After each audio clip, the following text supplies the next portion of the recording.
Hello, good morning to all. Welcome to Sarit classes. My name is Tej and I am MD of Sarit classes. Now what we are going to do? We are going to do the rest of portion of geomorphology. अभी तक हमने क्या किया, बहुत ज़्यादा जो concepts हैं जो एकदम स्कैटर्ड मैनर में आपको बुक के अंदर प्रोवाइड किए हुए हैं, यानी जियोमॉर्फोलॉजी की जो सविंदर सिंह की हम किताब रेफर कर रहे हैं, इसके अंदर चीज़ें क्या हैं, बहुत ज़्यादा स्कैटर्ड प्रोवाइड की हुई है। तो हमने क्या किया, उन चीज़ों को ना बहुत ही सिंपल लैंग्वेज में समझा है और उसके बाद हमने फिर क्या किया है, उन सिंपल लैंग्वेज को यूज़ करके किताब के अंदर मैंने आपको मार्किंग भी करवा दी है और जहाँ जहाँ पॉसिबल हो पाया मैंने आपको क्या किया, बिल्कुल सही जवाब दिया, उनके मॉडल आंसर भी प्रोवाइड किया, जैसे कि एल्से किंग के बारे में लिखवाया, ठीक है, पैंक डेविस इनके बारे में मैंने लिखवा दिया था आपको। हाँ जी, तो आज का हमारा मेन एजेंडा और टॉपिक क्या रहेगा, ये अभी से हम जियोमॉर्फोलॉजी को ही कंप्लीट कर रहे हैं। आज का देखिए हमारा जो मेन एजेंडा है ना, हम तीन चीज़ें कवर करने वाले हैं, ठीक है। ये आपको तीन पार्ट्स के अंदर प्रोवाइड होगा, ठीक है, पार्ट 1, पार्ट 2 और पार्ट 3 के अंदर ये प्रोवाइड होगा। सबसे पहले देखिए क्या क्या चीज़ें आपको प्रोवाइड होंगी पार्ट 1 के अंदर, ठीक है। सबसे पहले जो रहेगा जो ग्लेशियल, देखिए अभी तक हमारा मेन फोकस क्या है, अगर कोई लैंडफॉर्म बना है वो क्यों बना है। तो अभी तक हमने क्या क्या देख लिया, रिवर से बनने वाले लैंडफॉर्म को देख लिया हमने, किससे बनने वाले, रिवर से बनने वाले लैंडफॉर्म हमने कर लिए। उसके बाद जो विंड है वो करेंगे, जो सेकंड पोर्शन हम विंड से करेंगे। फिर उसके बाद जो ग्लेशियल है वो हमारा ये वाला पॉइंट है, यानी कि जो पार्ट ए है इसके अंदर हम करेंगे जो ग्लेशियल टाइप ऑफ लैंडफॉर्म है ना, वो कैसे बनते हैं, ठीक है, उसका प्रोसेस क्या है, पहला स्टेज क्या है, मिडिल स्टेज क्या है, फिर एंड स्टेज क्या है, ठीक है, वो सारी चीज़ें देखेंगे पार्ट 1 के अंदर। यानी ग्लेशियल से रिलेटेड जो भी चीज़ें आती हैं सारी कवर हो जाएंगी पार्ट ए के अंदर। और पार्ट बी के अंदर क्या होगा, पार्ट बी के अंदर होगा जो आपका डेजर्टिक कंडीशन है, ठीक है, जो आपका रेगिस्तानी एरिया है, उसमें कोई आपको मशरूम टाइप की रॉक मिल रही है, अरे वो मशरूम कैसे बन गया, उसको नीचे से काटा किसने। यानी कि यहाँ पे हम क्या देखने वाले हैं, एरिड साइकिल ऑफ जो इरोजन है वो भी देखेंगे, प्लस में जो एरिड एरिया है, ठीक है, जो डेजर्टिक कंडीशन है उसके अंदर जो माउंटेन्स जो यहाँ पे लैंडफॉर्म बनते हुए दिखते हैं वो क्यों बने, वो सारा क्या करेंगे हम डिटेल में देखेंगे। उसके बाद आएगा हमारा पार्ट सी, ठीक है, इसके अंदर हम क्या करेंगे, अप्लाइड जियोमॉर्फोलॉजी, क्या करेंगे, अप्लाइड जियोमॉर्फोलॉजी। और एक और चीज़ बता देता हूँ, ये पूरा लेक्चर रहेगा 5 से 5.5 घंटे का, ठीक है, मैं स्ट्रेट फॉरवर्ड रिकॉर्ड करूँगा आपको, ये पार्ट 1, 2, 3 करके, जैसे अभी मॉर्निंग का टाइम है ना, ये आपको 3 बजे तक ये मिल जाएगा, ठीक है, और कल आपको 2 लेक्चर कंसिस्टेंट मिल जाएंगे, मॉर्निंग में 9 बजे और फिर आपको 5 बजे, ये 2 लेक्चर मिल जाएंगे। तो आर यू एक्साइटेड? अरे बहुत बढ़िया बढ़िया, मैंने आपके लिए पीपीटी तैयार करके रखी है और एक एक चीज़ ना बारीकी से लेके स्टार्ट करेंगे, ठीक है। तो किया जाए अपना काम बारीकी से स्टार्ट। देखिए सबसे पहले हमें क्या समझना है, अरे सबसे इंपॉर्टेंट है हमारे लिए समझना पानी। क्या समझना जरूरी है, पानी, यानी कि वाटर की बात कर रहे हैं।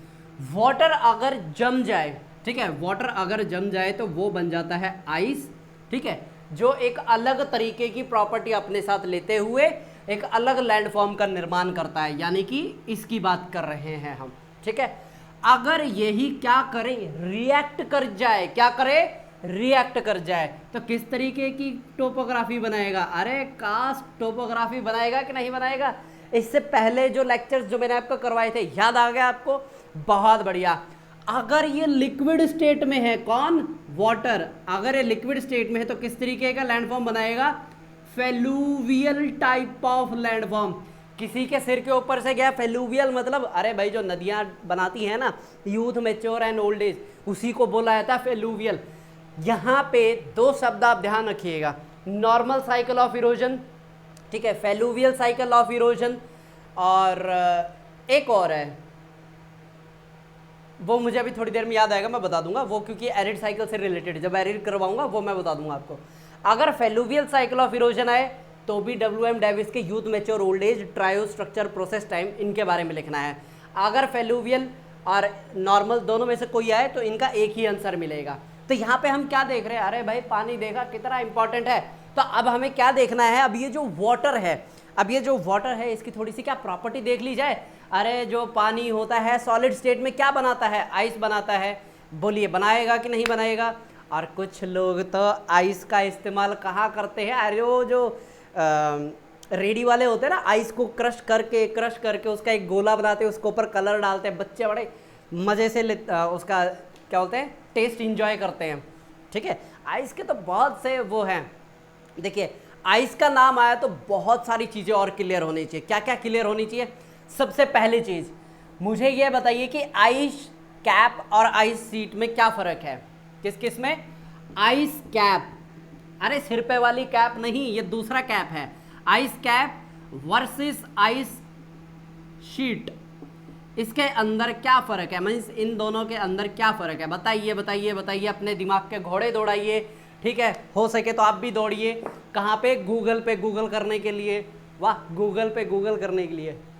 तो आइस कैप और आइस शीट में फ़र्क क्या है? बताइए बताइए बताइए। अरे बहुत कोर है ये, बिल्कुल बेसिक है। इसी के बाद ही मैं आपको बताऊंगा क्रायोप्लेनेशन क्या होता है। ठीक है, आया था ये क्रायोस्फीयर क्या होता है, ये आया था ये 2013 के आसपास एक सवाल पूछा गया है। ठीक है, आज भाई इतनी ज़्यादा एनर्जी भर भर के लेके आया हूँ ना मैं, वो मन कर रहा है कि यहीं पे सारी कुछ आपको बता दूँ। देखिए यहाँ पे सिर्फ और सिर्फ एक चीज़ का फ़र्क है, वो है साइज़। किसका? साइज़ का फ़र्क है। अगर 50,000 किलोमीटर से छोटा है, अगर 50,000 किलोमीटर से छोटा है तो वो कहलाएगा आइस कैप। उससे बड़ा है क्या कहलाएगा? Ice sheet. क्या कहलाएगा? Ice sheet. अब ये आइस शीट कहाँ कहाँ मिलती है? अरे आर्टिक, अंटार्कटिक, ये दो नाम तो सुने होंगे ना आपने। और कैनेडियन, जो ऊपर का पार्ट है कनाडा का। अच्छा बहुत दिन हो गए आपने मैप नहीं बनाया ना। अरे इधर जो ओशनोग्राफी है उसके अंदर आप खूब मैप बनाएंगे।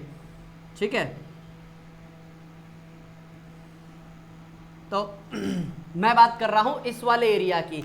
ये जो ऊपर वाला पार्ट है ना, ये जो पार्ट है किससे ढका रहता है? अरे बर्फ से ढका रहता है, आइस से ढका रहता है। मैंने क्या बनाया है? ये कनाडा है, ये अमेरिका है, और नीचे फिर ये साउथ अफ्रीका। अरे साउथ अफ्रीका कहाँ से? साउथ अमेरिका है ये।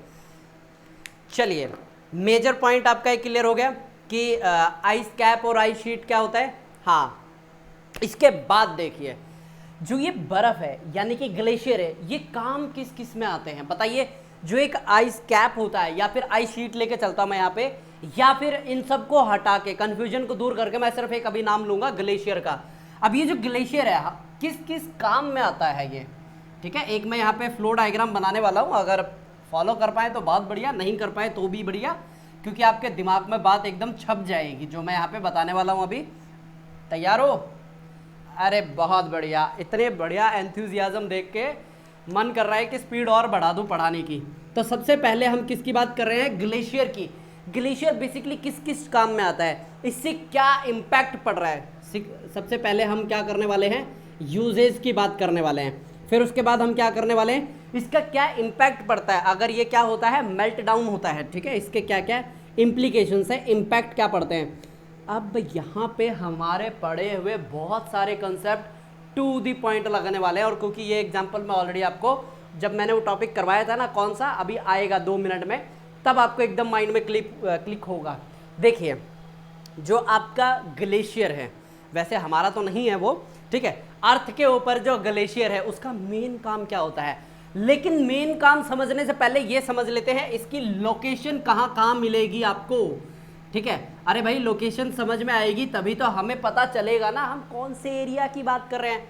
ठीक है, 2 पोल आपको पता है, कौन से? नॉर्थ पोल और साउथ पोल। ये 2 ऐसे पोल है जहाँ पे क्या मिलती है आपको? आइस जमी हुई मिलती है। ठीक है, यानी कि ये हो गया आपका नॉर्थ पोल और ये हो गया आपका साउथ पोल। ठीक है, ये 2 ऐसी जगह है जहां पे आपको हमेशा क्या मिलती है? आइस जमी हुई मिलती है। लेकिन एक और जगह है जहां पे आइस मिलती है, उसको बोला जाता है third pole of the world. अंदाजा लगाइए कौन सा होगा थर्ड पोल, कौन सा होगा? 5 सेकंड का टाइम दे रहा हूं। 1 2 3 4 5। 3 बच्चों ने सही जवाब दिया। अरे बताया था पहले के लेक्चर्स में, हिमालयाज को थर्ड पोल बोला जाता है। हिमालयाज को थर्ड पोल बोला जाता है। क्यों बोला जाता है? अरे इसका भी आंसर बताया था मैंने आपको, इसका भी आंसर बताया था। देखिए ये एक पहाड़ है, ठीक है, let me just consider it as a hill. Now what is happening here, जैसे जैसे आप ऊपर जाएंगे हवा ठंडी होती है कि नहीं होती, और यहाँ पे 4000 मीटर की हाइट पे जाते ही आपको आइस के क्रिस्टल्स दिखाई देंगे। और हिमालय यानी कि जो हिमालयन रेंज है, ठीक है, वहाँ पे सबसे ज़्यादा बर्फ़ देखने को मिलती है। ऐसा नहीं कि सिर्फ वहीं मिलती है, किलिमंजारो यानी कि ऐसे माउंटेन्स, ठीक है, ऐसे वॉल्केनिक माउंटेन भी हो सकते हैं, ब्लॉक माउंटेन भी हो सकते हैं, फोल्ड माउंटेन भी हो सकते हैं, जिनकी हाइट 4000 मीटर से ऊपर है ना, वहाँ पे आपको कहीं ना कहीं क्या मिलेगा, आपको आइस क्रिस्टल मिलेंगे। और एक और गजब की बात बताऊं, माउंट आबू पता कहाँ पे है? कौन सा, किसकी बात कर रहा हूं मैं? माउंट आबू। माउंट आबू कहाँ पे है? इसकी हाइट है तकरीबन 4000 फीट, किलोमीटर नहीं है, बहुत ध्यान से सुनिए चीज़ों को। अराउंड इसकी आती है 4000 फीट, माइट भी से थोड़ा छोटा हो सकता है। लेकिन यहाँ पे भी क्या मिलता है, अरे भाई टेम्परेचर कभी कभी माइनस में जाता है, ठीक है। और ये है पता कहाँ पे? राजस्थान में। यानी कि एक ऐसा एरिया जो एकदम धूप में तपता है बिल्कुल। यहाँ पे क्या होता है, कभी कभी तो टेम्परेचर 50 को भी पार कर जाता है, और वहाँ पे टेम्परेचर माइनस में मिल रहा है ना, गजब की बात, ठीक है। तो यहाँ पे आपको मैंने दो कंसेप्ट आपके रिकॉल करवा दिए हैं कि जो ग्लेशियर है उसकी लोकेशन कहाँ है, नॉर्थ पोल और साउथ पोल, ये तो आपको और मुझे हर बच्चे को पता है। लेकिन एक और जो टर्म है जो अभी देखना 2 से 3 साल में एग्जाम में पूछी जाने लग जाएगी, इसको बोलते हैं थर्ड पोल। क्योंकि द हिंदू के एक अखबार में जब यह आया था कि गंगोत्री ग्लेशियर रिट्रीट कर रहा है, 2.5 किलोमीटर पीछे चला गया, यानी कि उसका साइज छोटा हो गया, वहां पे ये नहीं लिखा हिमालयन, वहां पे लिखा है थर्ड पोल। क्या लिखा है? थर्ड पोल लिखा है। इसी तरीके से एक और यहाँ पे न्यूज आई थी, उसके अंदर ये था कि एकदम से जो फ्लड आया था हिमालयन रेंजेस के अंदर 2017-18 के आसपास की बात है ये, जो एकदम से फ्लड आई थी, उसके पीछे का रीजन क्या था, वहां पे भी जब उस रीजन को आइडेंटिफाई और एक्सप्लेन किया जा रहा था, थर्ड पोल नाम यूज किया गया है, ठीक है। ये चीजें आपको क्या करनी है, याद करनी है, और अपने थोड़े कंसेप्ट को मजबूत करते चलेंगे अभी, ठीक है। क्योंकि जियोमॉर्फो है उसको पहली बार में समझने में ना समय लगता है। मैंने भी खूब टाइम लिया है, 1 महीने अराउंड लिया है इसको करवाने में, बीच में कंसिस्टेंट नहीं थे, कोई बात नहीं, क्योंकि बहुत सारी बैकग्राउंड में चीज़ें चल रही थी, उनको हमने क्या किया, अभी कंप्लीट कर लिया। अब क्या है, हमारा पूरा फोकस इसके ऊपर आ गया, कंसिस्टेंट अब लेक्चर होने वाले हैं।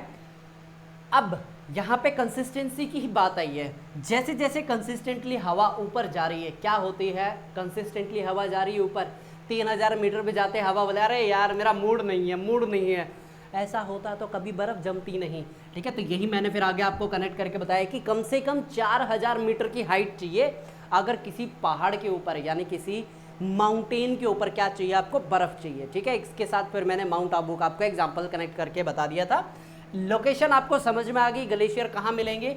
अब लोकेशन के साथ आपको क्या समझ में आने चाहिए, इनके यूजेज समझ में आने चाहिए। ये बेसिकली है क्या ये, ठीक है। मतलब यूजेज का मतलब ऐसा नहीं है कि हम इसको स्वाद अनुसार अपनी सब्जी में डाल लेते हैं, सलाद में डाल लेते हैं, ठीक है। वो बात अलग है कि इस जब ये ड्रिंक करते हैं तो उसमें आइस क्यूब डाले जाते हैं, ग्लेशियर नहीं डाला जाता।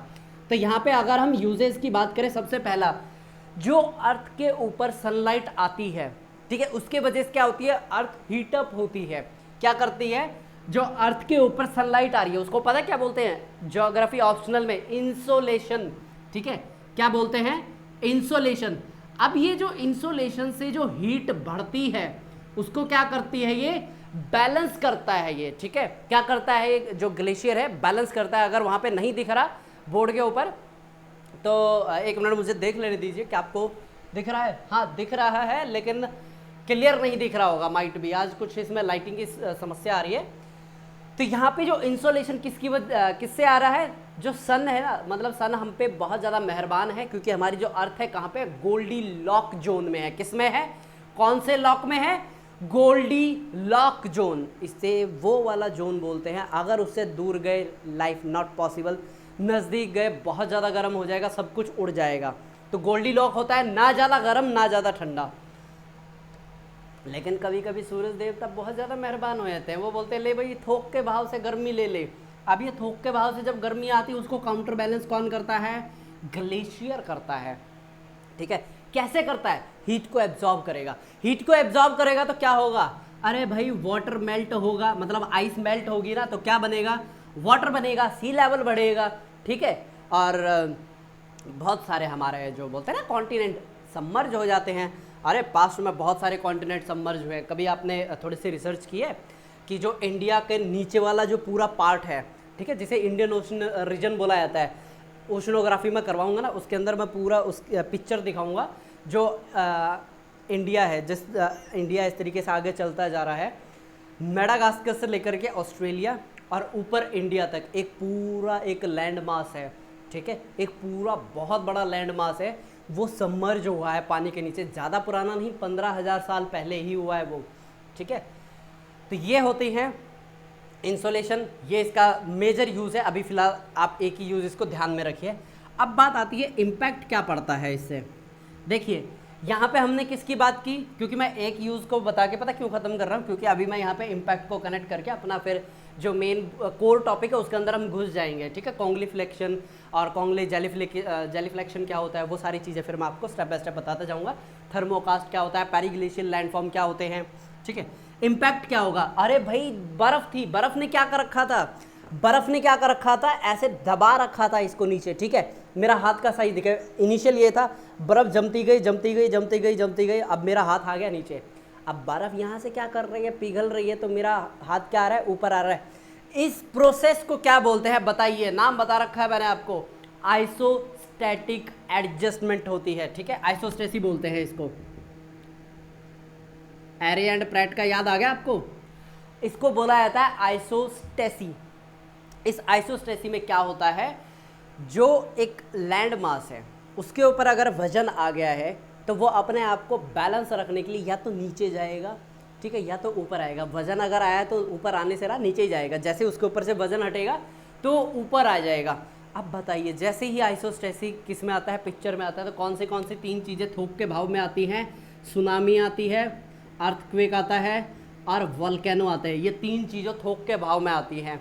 ठीक है, जब कैम्ब्रियन टाइम पीरियड था वहाँ पे आइसोस्टैटिक रीएडजस्टमेंट इतनी ज़्यादा हुई थी कि वोल्केनो इतने लार्ज स्केल पे हुआ था, और क्रिटेशियस पीरियड के अंदर भी ये इवेंट आपको देखने को मिलते हैं। ठीक है, एक तो ये इम्पैक्ट हो गया आपका, आइसोस्टेसी रीएडजस्टमेंट होता है। उसके बाद देखिए आपके ना जो बुक है उसके अंदर मैं आपको करवाता हूँ अभी। आप सबसे पहले देखिए, मैं चैप्टर नंबर बता रहा हूँ आपको। ये है आपका chapter number 26 glacial geomorphology, page number 478।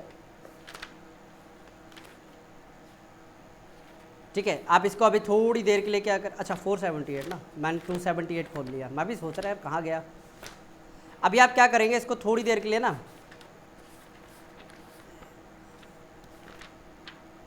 हाँ इसको थोड़ी देर के लिए ओपन करके रख लीजिए। अब मैं आपको दो तीन चीज़ें और इसमें फटाफट बता देता हूँ, ताकि जो कंसेप्ट मैं इसके अंदर मैं आपको पढ़ाने वाला हूँ वो समझ में आ जाए। अब एक और चीज़ देखिए, होगा क्या यहाँ पे, अब भाई ग्लेशियर का क्या है, वजन ज़्यादा है। जहाँ पे वजन ज़्यादा है तो चीज़ें क्या होंगी, कंप्रेस होंगी।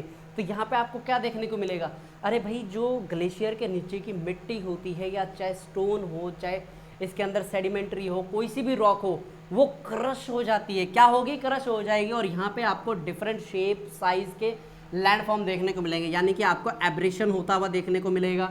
ठीक है, आपको एरेटिक्स देखने को मिलेंगे, फिर उसके बाद आपको पिंगो देखने को मिलेंगे। ये अलग अलग टाइप के आपको लैंडफॉर्म देखने को मिलेंगे। अब ये क्यों बनते हैं, थोड़ा सा डिटेल में आते हैं। कहाँ पे सारी चीज़ें देखेंगे। सबसे पहले देखिए एब्रेशन देखने को मिलेगा। एब्रेशन का मतलब ये होता है कि उसको छोटे छोटे टुकड़ों में तोड़ देना। ठीक है, स्क्रैचिंग देखने को मिलेगी, प्लकिंग देखने को मिलेगा आपको। ठीक है, प्लकिंग बेसिकली क्या होता है, जैसे मान लीजिए ये एक इसको जो पहाड़ है उसका स्लोप मान के चलिए। अब जैसे आपने कभी देखा है, जब आप शादी ब्याह में जाते हैं तो वहाँ पे आप आइसक्रीम वाले को बोलते हैं कि एक आइसक्रीम की ये कटोरी फुल करके दे दो, तो वो स्कूप से क्या करता है, एक गड्ढा बनाता है। तो ये क्या था, एक स्ट्रेट था ना, अब क्या हुआ, इस तरीके का गड्ढा बन गया, यानी कि यहाँ से ये जो पूरा मास है ना निकाल लिया गया है। तो इसी को ही बोला जाता है प्लकिंग। ठीक है, समझ में आ गया? दोबारा बता देता हूँ। जैसे आइसक्रीम के बकेट में से आप क्या करते हैं, आइसक्रीम निकालते हैं और एक गड्ढा बन जाता है ना, उसी तरीके से अगर एक पहाड़ के ऊपर ग्लेशियर जमा रहता है तो वो क्या करता है, नीचे वाले एरिया को क्या करता है, इरोड कर देता है, जिसकी वजह से कैसा लगता है कि अरे किसी ने स्कूप लेके ना निकाल लिया है, और जो एजिस होती है ना वो बहुत ज़्यादा शार्प हो जाती हैं। ठीक है, तो कहाँ तक पहुँचे अभी, आइस कैप बता दिया, आइस शीट बता दिया, कॉन्टिनेंटल ग्लेशियर बता दिया, माउंटेन ये भी बता दिया आपको, थर्ड पोल के बारे में बता दिया। बहुत बढ़िया, आज तो बिल्कुल सही ट्रैक पर चल रही है गाड़ी। और देख लेते क्या आपको इसके अंदर बताना है।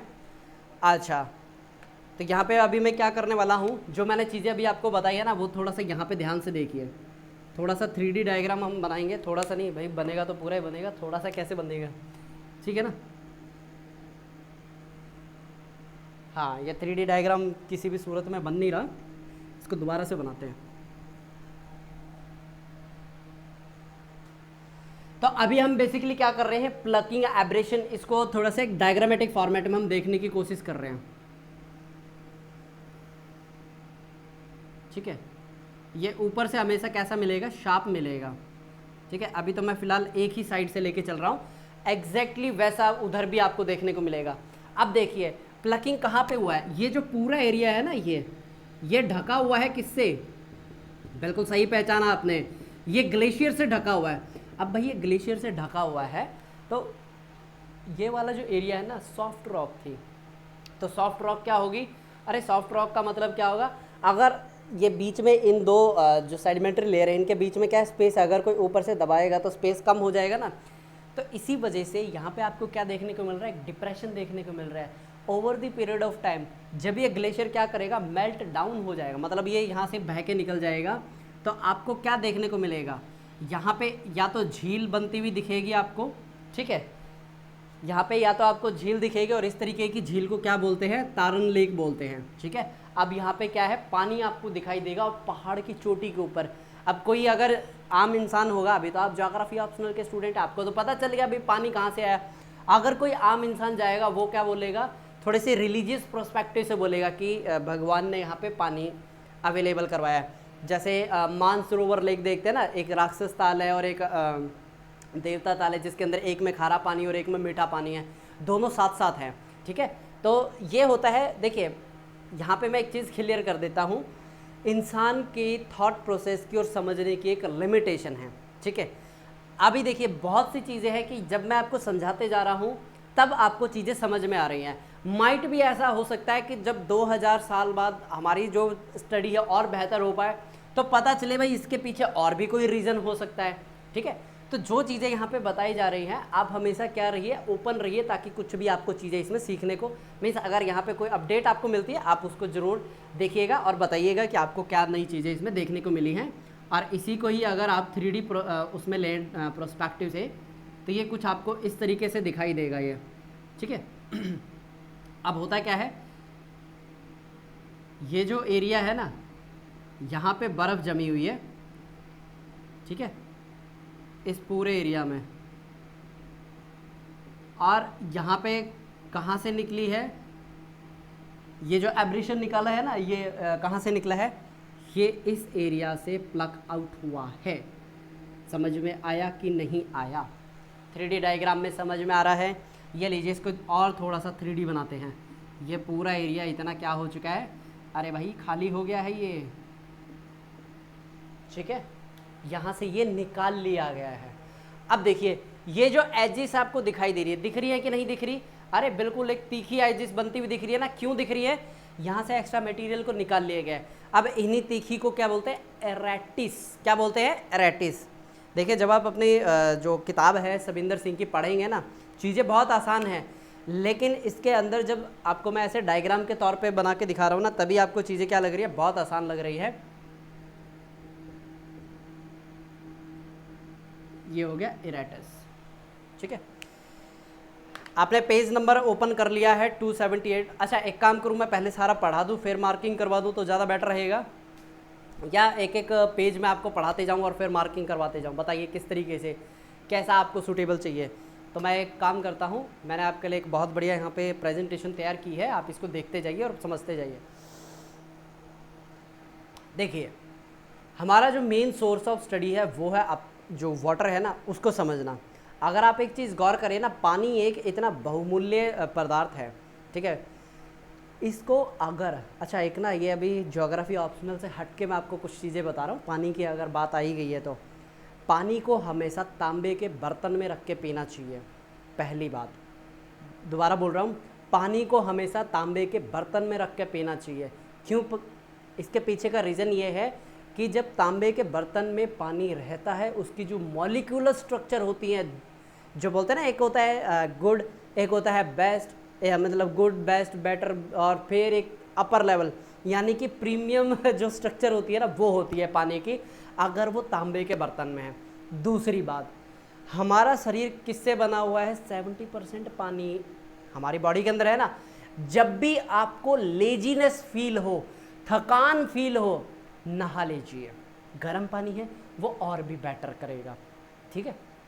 एक ये हो गया, और बहुत सारी इसकी डिटेल में अगर मैं जाऊंगा तो बहुत, एक बोलते हैं ना, इसकी साइंस है पानी की। तो अभी हमारा मेन टॉपिक क्या है, हम जो पानी है उसको बर्फ़ के प्रोस्पेक्टिव से समझना चाह रहे हैं। तो देखिए, अब जब पहली लेयर गिरती है आइस की, ठीक है, जब स्नो गिरती है, पहली लेयर गिरती है, उसके जो आइस क्रिस्टल होते हैं कुछ इस तरीके के आपको दिखाई देंगे, आइस क्रिस्टल, ठीक है, जो सबसे पहले नंबर पे है। और उसके बाद जो बर्फ़ गिरती है ना, उसके आइस क्रिस्टल कुछ सेकंड नंबर पे हो सकते हैं, ठीक है।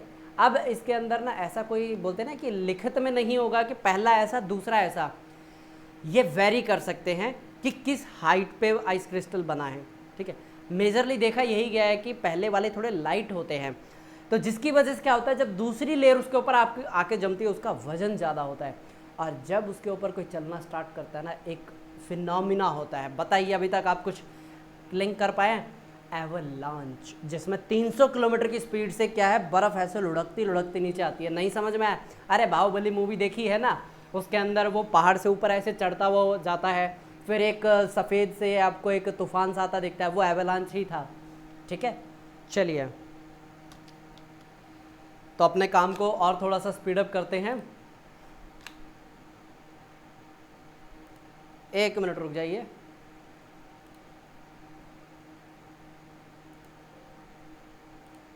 ओके, करें फिर अपना आगे का काम स्टार्ट। अब ये जो चीज़ें मैंने अभी तक आपको बताई हैं कि आइस का बनना, फिर उसके बाद एक प्रॉपर लेयर का जमना, ठीक है, ये सारी चीज़ें यहाँ पे मैंने आपको एक डायग्रामेटिक फॉर्मेट में बताया है, ठीक है। आप इसको एक बार देखिए। Snow is transformed into ice, कैसे बनती है आइस के अंदर, ठीक है। Layer by layer by layer क्या होती है, जमती जाती है, और ऊपर वाली लेयर हमेशा क्या करती है, अपना प्रेशर एक्सर्ट करती है नीचे वाली लेयर पे, ठीक है। इससे क्या होती है, उनके बीच में एक बॉन्ड बन जाता है, जिसको बोलते हैं कोहेसिव बॉन्ड, ठीक है। एक ये बिल्कुल इस तरीके से ना बॉन्ड बन जाता है, जिसकी वजह से ये बहुत ही लंबे टाइम तक आपस में बंधी हुई रहती हैं। और एक और बात बताऊँ, इसके अंदर हवा भी कैद हो जाती है, ठीक है। जो एयर जो होते हैं ना, एयर पार्टिकल्स, वो भी इसके अंदर कैद हो जाते हैं। अब यहाँ से हमारा मेन जो काम है वो स्टार्ट होता है, जो मैंने अभी तक आपको क्या बताई, शेप, साइज, स्ट्रक्चर। ध्यान से देखिए, पीछे आपको एक माउंटेन दिख रहा है, माउंटेन के ऊपर आपको दिख रहा है ना आइस कैप। मैंने बोला था आइस कैप यानी कि अरे 50,000 किलोमीटर से जिसका साइज छोटा वो क्या है, आइस कैप, जिसका बड़ा वो है आइस शीट। याद आ गया? उसके बाद अगर कोई ग्लेशियर नीचे मिलता है, जो पहाड़ी का पैर है वहाँ पे अगर मिलता है, तो उसको क्या बोलते हैं, पिडमेंट ग्लेशियर। क्या बोलते हैं, पिडमेंट ग्लेशियर। और ऐसा ही किसी घाटी के अंदर मिलता है, उसको क्या बोलेंगे, वैली ग्लेशियर, ठीक है। और अरे कहाँ गया भाई, ये जो हमने बनाया था इस तरीके का, ये जो ग्लेशियर बनाया था, इसको क्या बोलते हैं, कोरिक। ये दिख रहा है ना आपको, जो सबसे ऊपर लिखा हुआ है, ठीक है।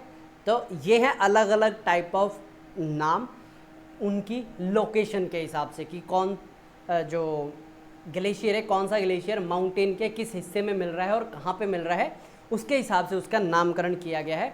अब अगर आप आगे देखेंगे, ये जो आपको दिख रहा है ना, ये है गंगोत्री ग्लेशियर, तकरीबन 25 किलोमीटर लंबा है, ठीक है। और सियाचिन ग्लेशियर है 72 किलोमीटर का, जिसको हाईएस्ट बैटलफील्ड का तगमा दिया गया है वर्ल्ड में। 5000 मीटर की हाइट के ऊपर है, और एक दिन का खर्चा है तकरीबन श्योरिटी तो मैं नहीं कहूँगा, क्योंकि अभी प्राइसिंग ना ऊपर नीचे हो रही है इसकी। तकरीबन 15 से 20 करोड़ का खर्चा है वहाँ पे उस पूरे एरिया के ऊपर अपना कब्जा बनाए रखने के लिए। एक जो पर्सन वहाँ पे पोस्टिंग होती है ना, जिस भी पर्सन की वहाँ पे पोस्टिंग होती है, वो अपने पीठ के ऊपर 35 किलो का जो भी उसको राशन चाहिए ना, अपनी पीठ के ऊपर लाद के ऊपर तक लेके जाता है। 5000 फीट की हाइट की मैं बात कर रहा हूँ। यहाँ पे सीढ़ियाँ चढ़ना मुश्किल हो जाता है, ठीक है। सेकंड चीज़, उसे -40 से भी नीचे टेम्परेचर के अंदर क्या करना होता है, सर्वाइव करना होता है। नॉट ओनली सर्वाइव, अरे पूरी जो वहाँ पे लोकेशन है उसकी क्या करनी होती है, प्रोटेक्शन भी करनी होती है। तीसरा पॉइंट, अब वो उसी टाइम पीरियड, मतलब जो सियाचिन ग्लेशियर है, उसी टाइम पीरियड में वो 90 दिन तक रहेगा, ठीक है। 90 डेज तक उस जवान की या उस ऑफिसर की क्या होती है, वहाँ पे पोस्टिंग होती है। उसके बाद उसको लंबी छुट्टी दी जाती है, क्योंकि हमारा जो बॉडी है ना, इतने सीवियर कंडीशंस को ज़्यादा लंबे टाइम तक क्या नहीं कर सकता, सहन नहीं कर सकता। तो बॉडी के अंदर ना बहुत ज़्यादा इल इम्पैक्ट्स देखने को मिलते हैं। काफ़ी सारे जवान वहाँ पे जो जानने जाती हैं हमारे जवानों की, किस लिए जाती हैं, सिर्फ और सिर्फ ठंड की वजह से, ठीक है।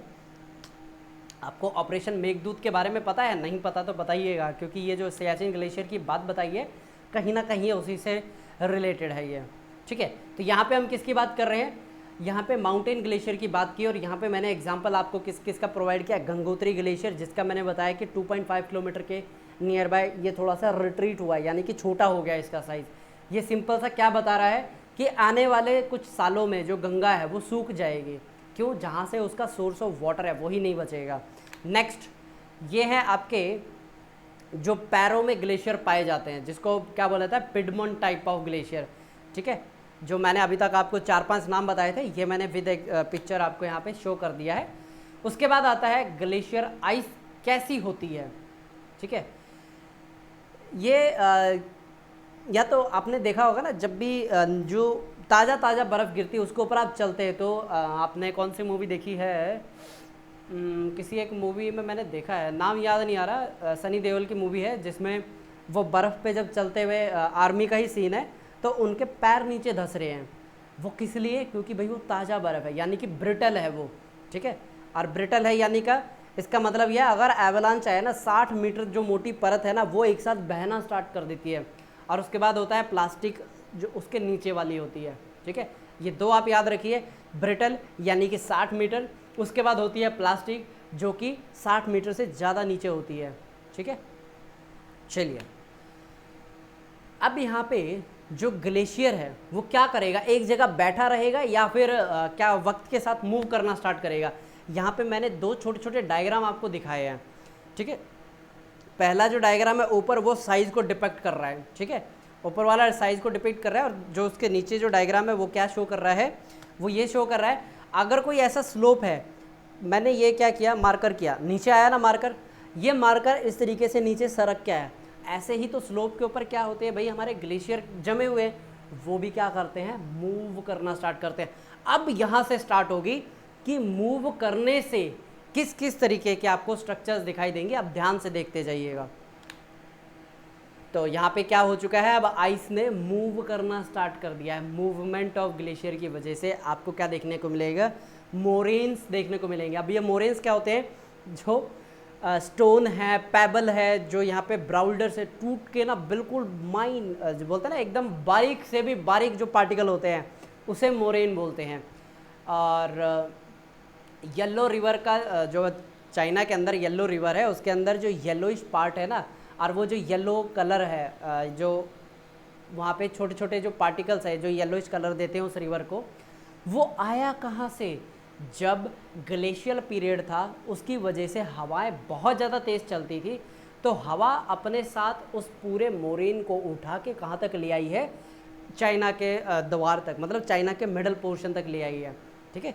तो अब वहाँ से क्या हो रहा है, ये एक रिवर के अंदर एंटर होता है और उससे बहुत ज़्यादा इम्पैक्ट आते हैं। इसी से निपटने के लिए पूरे एरिया को ही कॉन्क्रीटाइजेशन कर दिया है, ठीक है। तो ये एक बार देख लीजिएगा, बहुत ही ईजी सा है। इसके अंदर क्या किया जा रहा है, एक तो ऑयल को डाला जा रहा है और एक जो जिसकी विस्कोसिटी ज़्यादा होती है उसको डाला जा रहा है। कौन कितनी दूर तक फैल पा रहा है, ये उसको समझाने के लिए ये एक्सपेरिमेंट मैंने शो किया है। इसके बाद होता है जोन ऑफ एक्यूमुलेशन, ठीक है। अगर कोई ग्लेशियर आगे बढ़ रहा है, ठीक है। जैसे आप कहाँ जाते हैं, यहाँ से मान के चलिए आपको रेवाड़ी से गुड़गांव जाना है, बीच में चेक पोस्ट आते हैं कि नहीं आते, बिल्कुल इसी तरीके से यहाँ पे क्या होते हैं, चेक पोस्ट होते हैं। चेक पोस्ट क्या होते हैं, कहीं पे हार्ड रॉक रजिस्ट करेगी, कहीं पे सॉफ्ट रॉक रजिस्ट नहीं करेगी। तो या तो आपको रोशे टाइप ऑफ माउंटेन दिखेंगे या फिर आपको crag and tail type of topography दिखेगी, ठीक है। उसके बाद होता है zone of ablation. Zone of ablation का मतलब क्या होता है, जब मेल्ट करना स्टार्ट करता है, जो आइस है ना वो मेल्ट करना स्टार्ट करती है। ध्यान से देखिए नीचे ना आपको ब्लू कलर का दिख रहा है पानी सा, वो क्या है, पानी वहाँ पे आइस से कन्वर्ट हुआ है लिक्विड के अंदर, ठीक है, क्लियर। इसके बाद ये एक दूसरे प्रोस्पेक्टिव से मैंने आपको समझाया है, क्योंकि देखिए जो ये पहले वाला डायग्राम है माइट भी इतना क्लियर ना हो, यहाँ पे मैंने सिर्फ आपको ये बताया है दो चीज़ें होती हैं, एक तो जहाँ पे बर्फ़ जमती है, ठीक है, और फिर एक होती है जहाँ पे बर्फ़ पिघल जाती है, ठीक है। लेकिन जो अगला है वो आपको क्या शो कर रहा है कि किस तरीके से कौन सी लेयर किस स्पीड से बढ़ती हुई जाएगी, नीचे वाली, बीच वाली या ऊपर वाली, ठीक है। तो ये आपको शो किया है कि जो सबसे ऊपर वाली लेयर होती है ज़्यादा क्या रिसीव करती है, इंसोलेशन रिसीव करती है, उसकी वजह से क्या होती है, ऊपर वाली लेयर लूज हो जाती है और वो मूव करना स्टार्ट करती है, ठीक है। और जैसे ही पहली लेयर मूव करेगी तो उसके साथ जो दूसरी लेयर चिपकी हुई है वो क्या करेगी, साथ के साथ उसका बहना स्टार्ट करेगी। यहीं से फिर एक पूरा लंबा कारवा स्टार्ट होता है एडवांसिंग ऑफ ग्लेशियर का, ठीक है। और जैसे जैसे ये ग्लेशियर आगे बढ़ता जाएगा, मैंने क्या बात की थी, ग्लेशियर रिट्रीट हो रहा है, गंगोत्री ग्लेशियर की बात की थी ना। रिट्रीट का मतलब क्या हुआ, बर्फ़ पिघल के निकल गई लेकिन नई बर्फ़ जमी नहीं, तो उसकी वजह से क्या हुआ, ग्लेशियर का साइज़ छोटा हो गया। बताइए ये समझ में आ गया ग्लेशियर रिट्रीट का मतलब क्या है। ये दोबारा से देखिए, ये इसका इनिशियल साइज़ था, इसने क्या किया, बहना स्टार्ट किया, यानी कि मेल्ट डाउन हुआ, लेकिन नई बर्फ़ ज़्यादा इस पर जमी नहीं, ठीक है। इसको बोला जाता है ग्लेशियर रिट्रीट। रिट्रीट का मतलब होता है पीछे हटना, एडवांस का मतलब होता है आगे जाना, ठीक है। ये है किसका, रेफरेंस स्टेट, यानी कि रेफरेंस स्टेट का मतलब होता है, अगर मैं किसकी बात कर रहा हूँ, रिट्रीट की अगर मैं ये बात कर रहा हूँ तो ये हमने किसके रेफरेंस से लिया है, यानी कि इसकी जो प्रीवियस पोजीशन है उससे हमने रेफरेंस लिया है कि इसकी रिट्रीट होने के बाद लोकेशन क्या है, क्लियर, बहुत बढ़िया। अब इसके इम्पैक्ट क्या पड़ते हैं, सबसे पहला इम्पैक्ट तो भाई इरोजन करेगा कि नहीं करेगा। मैंने यहाँ पे देखिए मेरे पीछे कहाँ गए भाई, ये डायग्राम मैंने बनाए हैं, ये इरोजनल हैं, ऐसे ही डिपोजिशनल होंगे। डिपोजिशनल कैसे, बास्केट एंड एग टोपोग्राफी, बताइए सुना है इसके बारे में, अरे सवाल आ रखा है इसके ऊपर, नहीं देखिए अभी तक आपने जियोमॉर्फो के जो मैंने आपको बुकलेट रेकमेंड की थी कि इसके अंदर से आपको क्या करना है। एक मिनट में देखता हूँ कि अगर यहाँ पे अवेलेबल है तो मैं आपको फिर दोबारा शो करता हूँ। देखिए वो क्या है कि जो जितने भी प्रीवियस ईयर के सवाल है ना उसमें सीक्वेंस वाइज दिए हुए हैं, और इससे होता क्या है कि जो आपका काम है बहुत आसान हो जाता है। मैं इसकी बात कर रहा हूँ, न्यू विशाल पब्लिकेशन की ये बुक है। इसके अंदर मैं आपको क्वेश्चन नंबर भी बता देता हूँ कौन सा है।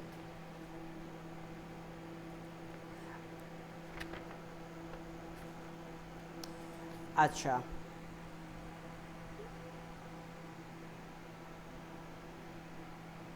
क्वेश्चन नंबर 49 देखिए आप, पेज नंबर है 10, उसके ऊपर क्वेश्चन नंबर 49 देखिए, right A short note difference between normal cycle and arid cycle. क्या बेहतरीन सवाल आया है इसके अंदर, क्या किया है, अरे दो कंसेप्ट आपसे पूछ लिए एक ही सवाल के अंदर, ठीक है। पहले क्या होता था, पहले ये होता था कि 60-60 नंबर के एक सवाल आते थे, अब 15-15 मार्क्स के, 10-10 मार्क्स के सवाल आते हैं। इससे क्या है कि ज़्यादा पढ़ना पड़ता है, ठीक है। पहले ये होता था कि आप एक पेपर के सारे ना अपना दूसरा पेपर क्लियर कर जाते थे, ठीक है, क्योंकि उसके अंदर ये क्या थोड़ी सी सिलेक्टिव रीडिंग कर ली। अच्छा एक और बात बताऊँ, पेपर 1 के अंदर पहले बच्चे क्या करते थे, जियोमॉर्फो, क्लाइमेटो, ओशो सिर्फ इतना पढ़ा, काम खत्म। लेकिन अब क्या है, बायो जियोग्राफी करना भी ज़रूरी है। मैं बायो जियोग्राफी को आपको किस तरीके से कराऊंगा, एकदम लास्ट में जब फिजिकल सेटिंग ऑफ इंडिया करेंगे ना उसके साथ ही मैं आपको बायो जियोग्राफी ऐड करवा दूंगा, क्योंकि उसी के अंदर भी हम वही रॉक की बात करेंगे, सॉइल की बात करेंगे, उसके बाद इरोजन की बात करेंगे, सारी चीज़ें वहाँ पे होंगे। अलग से बायो जियोग्राफी में पढ़ने की क्या ज़रूरत, ठीक है। उसके बाद क्वेश्चन नंबर 49 देख लिया, क्वेश्चन नंबर 47 देखिए, एक्सप्लेन हाउ बॉस्चुंगे and headwall led to the theory of slope replacement. बताइए करवाया है कि नहीं करवाया आपको ये पॉइंट। अच्छा इसके बाद अरे भाई बास्केट ऑफ एग टोपोग्राफी आपको बताना था ना, 2017 के अंदर आया हुआ है, क्वेश्चन नंबर 16 के अंदर आया हुआ है, 10 नंबर का है। Describe the basket of egg topography, 150 word का है, 58 क्वेश्चन नंबर 58 पेज नंबर 10 है ये, ठीक है। तो आप क्या कीजिए, इसी तरीके से ये जो सवाल है ना इनको क्या कीजिए, रेफ़र करते रहिए। इससे होता क्या है कि बहुत से जो आपके सवाल है ना, माइंड हमारा क्या बोलता है, हमारा दिमाग हमें क्या बोलता है, अरे यार ये छूट गया, ये करना है, वो भी कर लूँ, ये भी कर लूँ। क्या नहीं करना प्रीवियस ईयर से आपको देख के पता चलता है, ठीक है। यहाँ पे जो मैं आपको मार्किंग करवा रहा हूँ, जो यहाँ पे मैं आपको पढ़ा रहा हूँ, मेरी जो गाइडेंस ऑफ लाइट है ना, प्रीवियस ईयर के सवाल ही हैं। ऐसा नहीं है कि मैं पूरा प्रीवियस ईयर लेके चलता हूँ, जो जो पॉइंट सिलेबस के अंदर दिया है उसको तो मैं करवा रहा हूँ। फोकस ज़्यादा हो जाता है, जो 2 से 3 बार ऑलरेडी पूछा जा चुका है, पैंक डेविस पूछे जा चुके हैं, ठीक है। तो यहाँ पे हम क्या कर रहे थे, पैंक और डेविस से पहले इरोजन टाइप ऑफ सरफेस की बात कर रहे थे हम, ठीक है। ट्रांसपोर्टेशन समझ में आ रहा है। अरे भाई नीचे बहना स्टार्ट हुआ है ना, क्या नाम है, इससे पहले जो मैंने आपको दिखाई थे ना, ग्लेशियल रिट्रीट, ठीक है, रेफरेंस पॉइंट, वो उसी का है ये ट्रांसपोर्टेशन का। अरे भाई ट्रांसपोर्ट हुआ है कौन, पानी। उसके बाद आता है डिपोजिशन। डिपोजिशन ही है आपका एग टाइप क्या बोलते हैं उसको, बास्केट ऑफ एग टोपोग्राफी का एग्जांपल। अब देखिए ये है ग्लेशियल इरोजन, इसको बोलते हैं रोशे टाइप ऑफ माउंटेन। ध्यान से देखिए इसके अंदर होता क्या है, ये वाला जो पोर्शन है क्या हुआ है, स्मूथ है ये, ठीक है, ये वाला स्मूथ है, लेकिन जो दूसरा होगा ना वो इस तरीके से खुरदरा मिलेगा। इस तरीके का जो भी माउंटेन होता है उसको क्या बोलते हैं, रोशे माउंटेन, ठीक है। अगर कई बार क्या होता है, कुछ इस तरीके से पहाड़ होता है बीच में आ जाता है, किसके, ये सारे जो यहाँ पे मैं बात कर रहा हूँ ना, ग्लेशियर की ही बात कर रहा हूँ मैं। अब होगा क्या, यहाँ से ग्लेशियर कंसिस्टेंट मूव कर रहा है, ठीक है, इस तरफ ग्लेशियर मूव कर रहा है, ग्लेशियर के साथ कुछ सेडिमेंट भी होते हैं। अब मान के चलिए ग्लेशियर की ये हाइट है, यहाँ तक ग्लेशियर की यहाँ तक हाइट है। अब ग्लेशियर क्या करेगा, अरे भैया आगे तो पहरेदार खड़ा है, मुझे पहले किराया दो तब मैं आगे जाने दूंगा। तो ये बोलते ठीक है मैं अपनी मम्मी पापा चाचा ताऊ सबको बुला लेता हूँ। यानी कि यहाँ पे क्या हो गया, ग्लेशियर इकट्ठा हो गया और इसके साथ ये क्या थे, इसके सेडिमेंट्स थे। सेडिमेंट तो बेचारे यहीं पे रह गए, ठीक है, यानी कि उनका राशन पानी यहीं पे रह गया। अब ये जो चाचा मामा ताऊ घूमने फिरने के लिए आए थे ये आगे बढ़ गए, ठीक है, अब ये आगे चले गए, इन्होंने थोड़ा सा राशन पानी और लिया था। अब ये राशन पानी ना यहाँ पे डिपॉजिट करते हुए चलेंगे, ठीक है, इधर डिपॉजिट करते हुए चलेंगे। अब क्या हुआ, हज़ारों सालों बाद चाचा भी चले गए, मामा भी चले गए, ताऊ जी भी चले गए, सारे चले गए। अब उनका राशन यहाँ पे बचा हुआ है, राशन बचा हुआ है, यानी कि जो इनके साथ लाए गए सेडिमेंट थे ना वो यहाँ पे डिपॉजिट हो चुके हैं। तो यहाँ पे जो ये स्ट्रक्चर बनी है इसको बोलता है crag and tail type of topography. बताइए ये समझ में आया, रोशे माउंटेन। और इसके अंदर सवाल आते हैं, differentiate between roche mountain and crag and tail mountain, ठीक है, क्लियर यहाँ तक।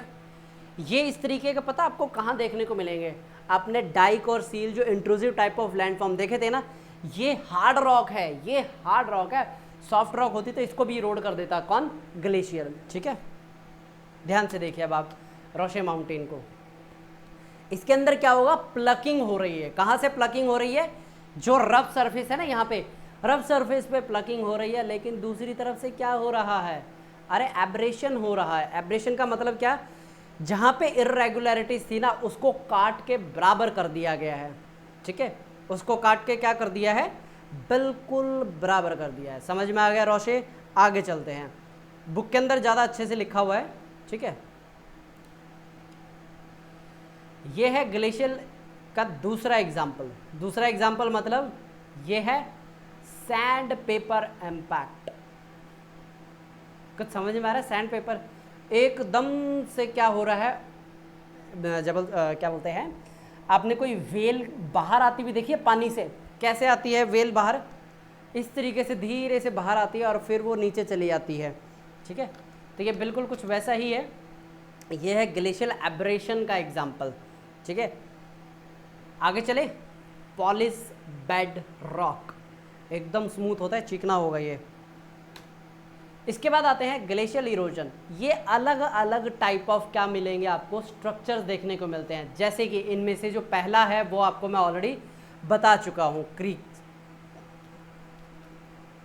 ये है, ठीक है पहला। दूसरा है आई थिंक एराटिसी है ना, इसमें तारंस है, ये है लेक, ठीक है। जब यहाँ पे ग्लेशियर पिघल जाता है तो यहाँ पे जो डिप्रेशन बना है यहाँ पे क्या हो जाता है, पानी भर जाता है। उसके बाद कौन सा है, एराटिस, ये मैंने बताया था ना आपको, ये एक शार्प एजेस पॉइंट बनते हैं। चिंता मत कीजिए, सबके मैंने पिक्चर्स लगाए हुए हैं, वो सारे दिखाने वाला हूँ मैं आपको, ठीक है। उसके बाद ये यू शेप वैली, हॉर्न्स, फिर उसके बाद हैंगिंग वैली, रोशे माउंटेन अभी किया है हमने, फिर उसके बाद फिजॉर्ड दिखाता हूँ मैं अभी आपको। ये जो ग्लेशियर यानी कि जो आइस है जहाँ पे जमती है ना, उसको क्या बोला था, क्रीक, यानी कि एक ये कटोरी की शेप में होती है, ठीक है, बाउल शेप में आपको देखने को मिलेगी।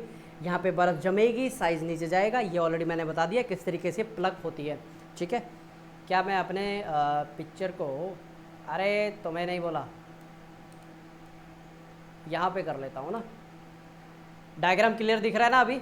चलिए आगे, ये है आपके इरेटिस, कैसे, शार्प एजेस, ठीक है, पिक्चर देख लीजिए, बता ऑलरेडी चुका हूँ मैं आपको। इसके बाद ये है हॉर्न्स, अरे हॉर्न क्या होते हैं, सींग, बिल्कुल ये वैसा ही है, ठीक है।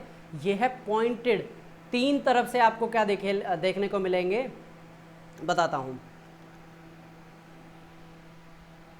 यही है हॉर्न्स, ठीक है। ये इधर से भी रोड हो गया, इधर से भी रोड हो गया, और दूसरी तरफ से ये मैंने 3D बनाया, 3D में भी मैं आपको दो ही फेस दिखा पा रहा हूँ, ठीक है। इसके पीछे एक और फेस है, वो भी क्या हो गया, इरोड हो गया, और कैसा बना है, एकदम हॉर्न जैसा, ठीक है। माउंट कैलाश, नंदा देवी, काराकोरम रेंज, ये इसके एग्जाम्पल हैं। आगे देखिए, यू शेप वैलीज, देखिए पहाड़ी एरिया के अंदर अगर आपको यू शेप वैली मिलती है, यार भाई ये यू शेप ही तो है, ये यू शेप है कि नहीं है।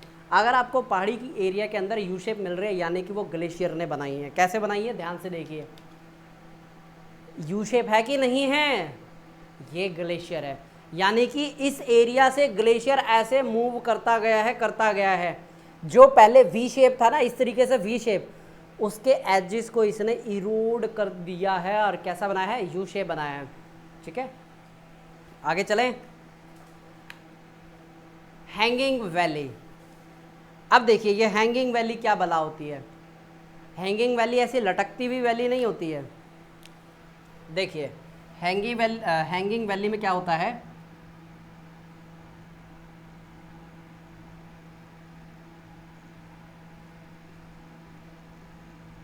एक ये वैली हो गई, ठीक है, यहाँ से क्या आ रहा है, ग्लेशियर क्या बोलते हैं उसको, अच्छा यहाँ पे तो एक्चुअली इधर ही आप थोड़ा सा देखिए, अरे कई बार ऐसा लगता है कि वीडियो रुक गई है। हैंगिंग वैली का मतलब ये होता है, एक जो ग्लेशियर है, ट्रिब्यूटरी का नाम सुना है ना, ट्रिब्यूटरी का मतलब क्या होता है, सहायक नदियाँ, ठीक है, अगर रिवर के कंटेक्स्ट में बात कर रहे हैं। ऐसे ही जो ग्लेशियर है, ग्लेशियर का एक होता है मेन चैनल, ठीक है, जो बड़ा ग्लेशियर, जो ग्लेशियर का फ्लो होता है मेन चैनल, ठीक है, वो हो गया मेन। अब उस मेन के अंदर दूसरी और ट्रिब्यूटरीज हैं ग्लेशियर की, वो आके मिलती हैं, ठीक है। जैसे ये ट्रिब्यूटरी है, ये है हाइट में ज़्यादा ऊंची है, क्यों, इसमें वजन कम है, और जो दूसरी होगी ना वो इधर बनती है, ठीक है, वो इससे हाइट में क्या होगी, छोटी होगी, ठीक है, इस तरफ बन गया।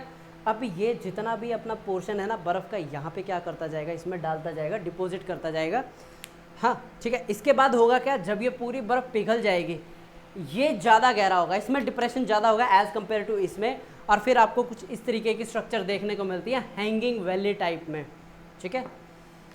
इसके बाद आता है आपका फिजॉर्ड, ये सिंपल सा देखिए क्या है, यू शेप वैली है, और इसके अंदर क्या आ चुका है, फ्लडेड बाय द सी, यानी कि पानी आ चुका है यू शेप वैली के अंदर, ठीक है, बहुत सिंपल था ये। अब इसके बाद आते हैं ग्लेशियल सेडिमेंट। ग्लेशियल सेडिमेंट क्या होते हैं, अब भाई देखिए यहाँ पे ये क्या कर रहे हैं, जो ग्लेशियर है भाई साहब मूव कर रहे हैं। अब ये ग्लेशियर अपने साथ क्या है, बहुत सारी चीज़ें अपने साथ लेके चलते हैं रास्ते में। भाई खाना पीना भी तो चाहिए ना। अब उस खाने पीने की जो बोलते हैं ना कि रिक्वायरमेंट को पूरा करने के लिए, चाहे वो छोटे पत्थर हो चाहे बड़े पत्थर हो, ये अपने साथ लेके मूव करते हैं। और कई बार क्या होता है, ये पत्थर ना आपस में जुड़ भी जाते हैं ये, ठीक है, क्योंकि बहुत ज़्यादा प्रेशर आता है इनके ऊपर।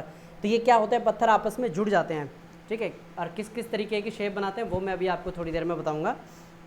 तो यहाँ पे जो ग्लेशियर सेडिमेंट है वो अपने साथ ना लेके चलेंगे। किस तरीके से लेके चलेंगे इसका तो मैं आपको डायग्राम बना के देता हूँ, ठीक है, ताकि आपको थोड़ी सी क्लियरिटी आए।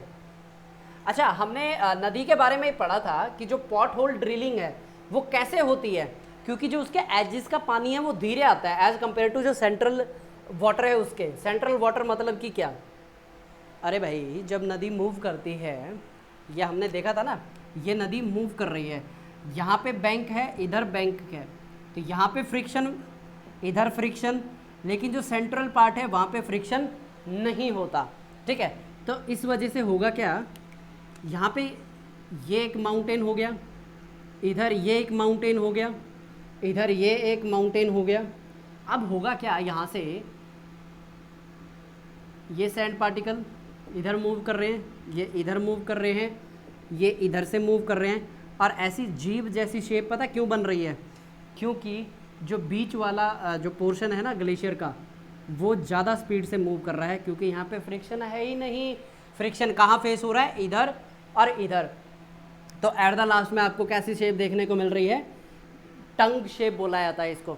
और जो मैंने डॉटेड डाली है ना, इसी को ही मोरेन्स बोला जाता है, ठीक है। और ये साइड में क्या है, ये रॉक है, ठीक है, ये भी रॉक है, सेम ये भी रॉक है, ठीक है, मोरेन बन गए आपके। अरे ज़्यादा इसमें डिज़ाइनिंग में जाओगे ना, टाइम बहुत लग जाएगा ऐसे डायग्राम्स में। कोशिश कीजिएगा इनकी प्रैक्टिस पहले ही कर लीजिएगा, क्योंकि ये जो डायग्राम है ना टाइम कंज्यूमिंग है, जो आपके ग्लेशियल टाइप ऑफ लैंडफॉर्म है, ठीक है। अब बस यहाँ पे इसको थोड़ा सा और डिटेल में बता दिया है, लैटरल मोरेन, ठीक है, मिडन मतलब बीच का, लैटरल यानी कि साइड का, ठीक है। चले आगे।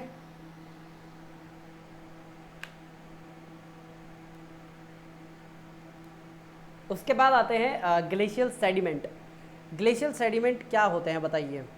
ग्लेशियल सेडिमेंट एक कन्वेयर बेल्ट की तरह होते हैं, जहाँ पे वो सेडिमेंट होते हैं एक्चुअली क्या होता है, उनको उनकी जगह से मूव कर दिया जाता है। जैसे कन्वेयर बेल्ट पे क्या होता है, ऊपर दिख रहा है ना आपको, बिल्कुल इसी तरीके से ग्लेशियर अपने साथ बहे हुए सेडिमेंट को कहीं दूसरी जगह पे क्या करता है, डिपॉजिट कर देता है, ठीक है। जैसे कि यहाँ पे लिखा हुआ है, they pick up and transport and deposit sediment. Simple वही है जो मैं यहाँ पे बोल रहा हूँ, वो यहाँ पे लिखा हुआ है, फ़र्क ये है हिंदी इंग्लिश, ठीक है। इसके बाद जो ग्लेशियल डिपोजिशन है, इसी के अंदर ही एक और टोपोग्राफी बनती है, उसको बोलते हैं बास्केट ऑफ एग टोपोग्राफी या फिर ड्रमलिन्स बोला जाता है, ठीक है। अब इसके अंदर और भी सारी चीज़ें दी हुई है, ये थोड़ा सा आप देख लीजिएगा सेल्फ स्टडी के लिए। ये भी आपके सेल्फ स्टडी के लिए है। ग्लेशियल डिपॉजिट एराटिस में ये होता है कि जो बड़े बड़े ब्राउल्डर्स होते हैं ना, वो क्या होते हैं, एक जगह पे छोड़ दिए जाते हैं, ड्रॉप्ड बाय अ ग्लेशियर। और जो ये रॉक हैं, किसी दूसरी रॉक के अंडरलाइंग यानी बेड रॉक है, उसका हिस्सा होते हैं ये। अगेन ये ग्लेशियल डिपॉजिट, ठीक है। मेरा मेन काम है, इससे सवाल आते नहीं है, ठीक है, ये तो सिर्फ आपको समझाने के लिए दे रखा है। ग्लेशियल आउटवॉश, नाम से ही समझ में आ रहा है ग्लेशियल आउटवॉश क्या होता है। एक मिनट रुकिए, मैं आपको कुछ और पॉइंट यहाँ पे ना समझाता हूँ, ठीक है। ये भी बता दिया आपको, यू शेप भी बता दिया, मोरेन्स बता दिया, रोशे माउंटेन बता दिया। इसके बाद ड्रमलिन्स, हाँ तभी मैं कह रहा कि ये ना अभी से आएगा। देखिए जो आउटवॉश होता है ना, ये क्या होती है, ओल्ड स्टेज होती है। आउटवॉश होती है आपकी ओल्ड स्टेज। इसके अंदर आपको दो चीज़ें देखने को मिलती है, एस्कार्स और दूसरा टी पॉट टोपोग्राफी। क्या क्या देखने को मिलता है, एस्कार्स क्या होते हैं, मान लीजिए एक जो ग्लेशियर है वो जमा हुआ है, अब वो बह चुका, मतलब कि बह नहीं चुका, मतलब कि वो पिघल गया। पिघलने के बाद क्या करेगा, पानी फ्लो करना स्टार्ट करेगा। ये इस तरफ आपको दिख रही है ना, दूसरी साइड में नदी क्या कर रही है, फ्लो कर रही है। नदी फ्लो कहाँ से कर रही है, इसको जो ग्लेशियर है वहाँ से ताकत मिली है, यानी ग्लेशियर मेल्ट हो रहा है। अब ग्लेशियर के पास क्या थे, डिपॉजिट थे, ठीक है, मतलब सेडिमेंट थे। अब ये पानी जहाँ जहाँ जाता जाएगा ना, ये डिपोजिशन करता जाएगा, ठीक है, क्या करता जाएगा, डिपोजिशन करता जाएगा। और कैसे स्ट्रक्चर बनाता जाएगा बताता हूँ मैं आपको। यहाँ पे बनाना बिल्कुल परफेक्ट रहेगा।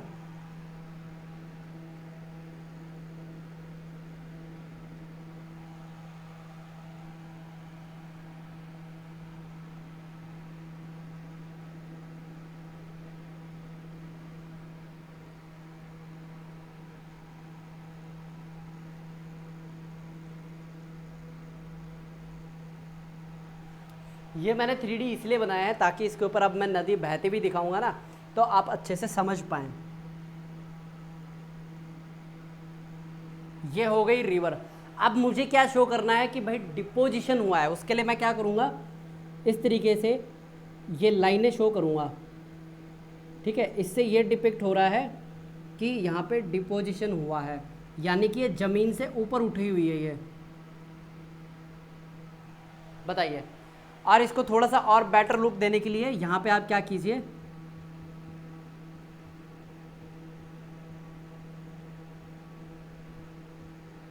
ठीक है, ये आपको इजीली समझा देगा। ये है एस्कार्स। अब इसके अंदर एक और आता है, एस्कार्स के अंदर एक और आता है, वो क्या है, बीड टाइप ऑफ, ठीक है। बीड टाइप ऑफ कैसे, जहाँ आपने ये सिंपल स्ट्रेट सा बनाया ना, इसी को आप क्या कर लेंगे, एक फिक्स इंटरवल पे आप क्या करेंगे, बिल्कुल सही पहचाना, एक गोला बना देंगे। इसके अंदर बीड होता है मोतियाँ, ठीक है, तो ये मोती जैसा दिखता है ये,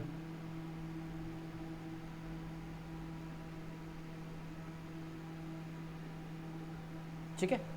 ऐसे ही 3-4 आप ऊपर नीचे बना लीजिएगा और इसको आपको इस तरीके से कलर कर देना है ताकि आप अच्छे से समझ पाए। हो गया, बताइए। इसी के साथ फिर एक और मैं आपको अभी समझा देता हूँ लगे हाथ, वो है टी पॉट टोपोग्राफी।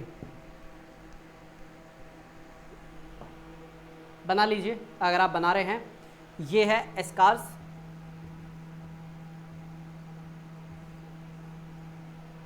और ये है टॉप व्यू किसका, एस्कार्स का, जिसके अंदर क्या बने हुए हैं, मोती यानी कि बीड बने हुए हैं, ठीक है।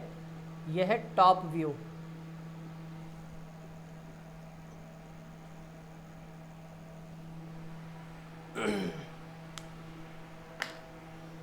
कहीं कोई कंफ्यूजन ना हो तो मैं ये ऊपर नीचे का जो इसके एक्स्ट्रा है वो हटा देता हूँ।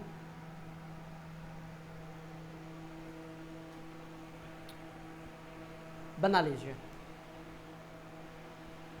अब देखिए इसके बाद क्या होगा, एक और आती है जिसको बोलते हैं टी पॉट टोपोग्राफी। अब टी पॉट टोपोग्राफी में क्या होता है, इसके अंदर होगा क्या कि कुछ हिस्से पे डिपोजिशन होगी और कुछ हिस्से पे क्या होगी, एब्रेशन। मतलब एब्रेशन तो होगी ही होगी, इसके साथ डिप्रेशन भी क्रिएट किया जाएगा। किसके थ्रू, बिल्कुल सही जवाब, ग्लेशियर के थ्रू। तो फाइनली आपको कैसी स्ट्रक्चर देखने को मिलेगी, कुछ इस तरीके की स्ट्रक्चर देखने को मिलेगी, ठीक है। ये तो होगा ज़मीन से ऊपर, और ज़मीन से नीचे आपको इस तरीके का क्या देखने को मिलेगा, एक डिप्रेशन देखने को मिलेगा। तो यहाँ पे तो इसको क्या करते हैं हम, इस तरीके से शेडेड कर देते हैं। और जैसे ही यहाँ पे माउंटेन ख़त्म हो रहा है, माउंटेन के पैरों में क्या आ गया है, ठीक है, लेक आ गई है। बताइए यहाँ तक समझ में आ गया। ये सिंपल सी है टी पॉट टोपोग्राफी, ठीक है, टी पॉट टोपोग्राफी। इसको नोब बोला जाता है, ये वाला जो पोर्शन है इसको नोब बोलते हैं। नोब क्या होता है, आपने कभी, अच्छा मैंने एक काम किया है, ये साइज़ में थोड़ा बड़ा बना दिया है, इसको छोटा बनाइएगा। अगर इसको इतना साइज़ में बना रहे हैं ना तो इसका साइज़ बड़ा कर देना,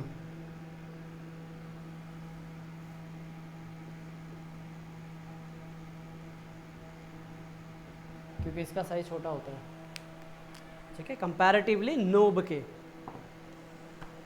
इसको नोब और कीटल टाइप ऑफ टोपोग्राफी भी बोला जाता है।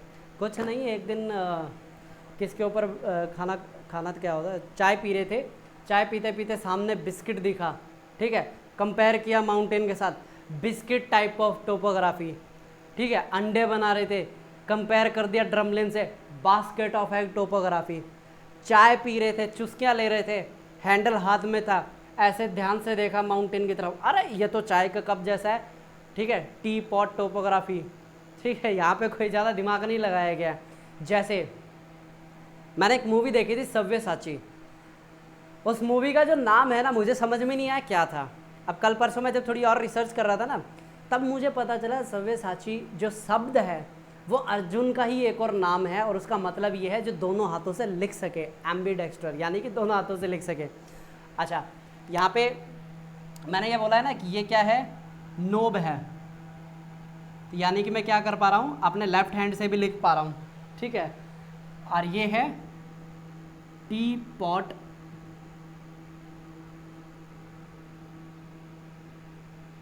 टोपोग्राफी, ये हो गया मेरा राइट हैंड से लिखा हुआ। ठीक है, लिखना दोनों हाथों से आता है लेकिन इसकी प्रैक्टिस कम है। चलिए, यानी हमारे जो नाम, जो अगर मैं अपने पास्ट की बात करूँ, अपने नहीं मतलब कि जो हमारे ग्रंथ हैं, जो चीज़ें उसके अंदर लिखी गई थी ना भाई, बहुत सोच समझ के लिखा गया था। ये बिस्कुट खाया, चलो भाई बिस्कुट टाइप ऑफ टोपोग्राफी, मैंने करवाया नहीं है लेकिन इन्होंने वो नाम भी दे रखा है। ठीक है, ये चाय पत्ती वाला थोड़ा सा काम का था इसलिए मैंने बता दिया। अच्छा, ये हो गया ना साथ साथ का आपका, ये भी हो गया। अब आगे ना आपका ड्रमलिन है, क्योंकि ये इंपॉर्टेंट है, मैं कई देर से ना उसी का ही इंतज़ार कर रहा हूँ, अगर आई जाए वो स्क्रीन के ऊपर, पता नहीं मैंने कहाँ सरका दिया उसको। इसके बाद आता है आपका glacier deposit lake bed sediment, नाम से ही क्लियर है। अरे भाई वो सेडिमेंट जो आपकी लेक बनी है, जिसको क्या बोलते हैं, तालाब बोलते हो, क्या बोलते हो भाई, लेक को क्या बोलते हैं, झील। हाँ बिल्कुल सही जवाब दिया आपने। तो ये जो झील है उसके अंदर भी तो कहीं ना कहीं आपको सेडिमेंट जमे हुए दिखेंगे ना, तो ये लेयरिंग है उस सेडिमेंट की। आगे चलिए, ये ग्लेशियल डिपॉजिट है। लॉइस, लॉइस क्या होता है, बिल्कुल छोटे छोटे पार्टिकल्स होते हैं। उसके बाद आता है आपका डिपोजिशनल लैंडफॉर्म, यहाँ से आपके स्टार्ट होंगे ड्रमलिन्स। मेरे को मेन ड्रमलिन ही करवाना है। ठीक है, ये सेल्फ अंडरस्टूड है, एक बार इसको पढ़ लीजिएगा। मोरेन मैं ऑलरेडी करवा चुका हूँ डिपोजिशनल लैंडफॉर्म में, सेम ये भी करवा दिया है। लेटरल मोरेन है, थोड़ा सा और डिटेल में बता दिया है। ये मिडल मोरेन है, ये टर्मिनल मोरेन है। ठीक है, ये रिसेशन मोरेन है।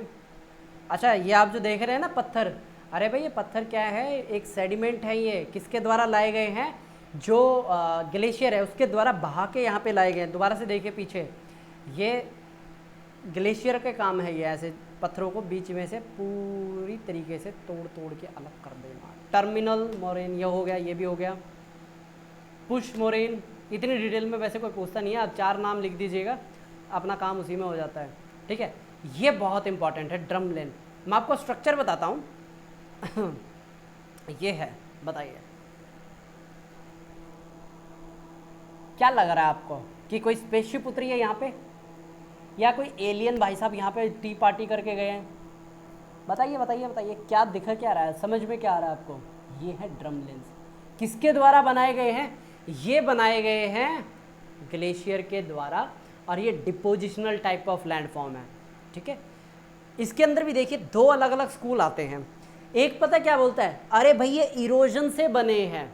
ठीक है, ये जो स्ट्रक्चर बनी है ना, एक पूरा पहाड़ हुआ करता था, उसको इरोड कर दिया, तब ये स्ट्रक्चर आई है। दूसरा स्कूल क्या बोलता है, नहीं नहीं नहीं नहीं नहीं, ये डिपोजिशनल टाइप ऑफ स्ट्रक्चर है। तो इनके बीच में क्या चलती है, कोलैबोरेशन तो कहाँ होगी, एक तरीके से बहसबाजी चलती है कि मैं सही मैं सही। लेकिन अभी जो रिसेंट की स्टडी है ना, जो हमने मॉडल्स उसके अंदर डेवलप किए हैं कंप्यूटर के अंदर, उसमें ये पाया गया ये दोनों तरीके से बनता है, डिपोजिशनल भी है और इरोजनल भी है। जहाँ आपको एक लंबी सी टेल दिख रही है वो है डिपोजिशनल।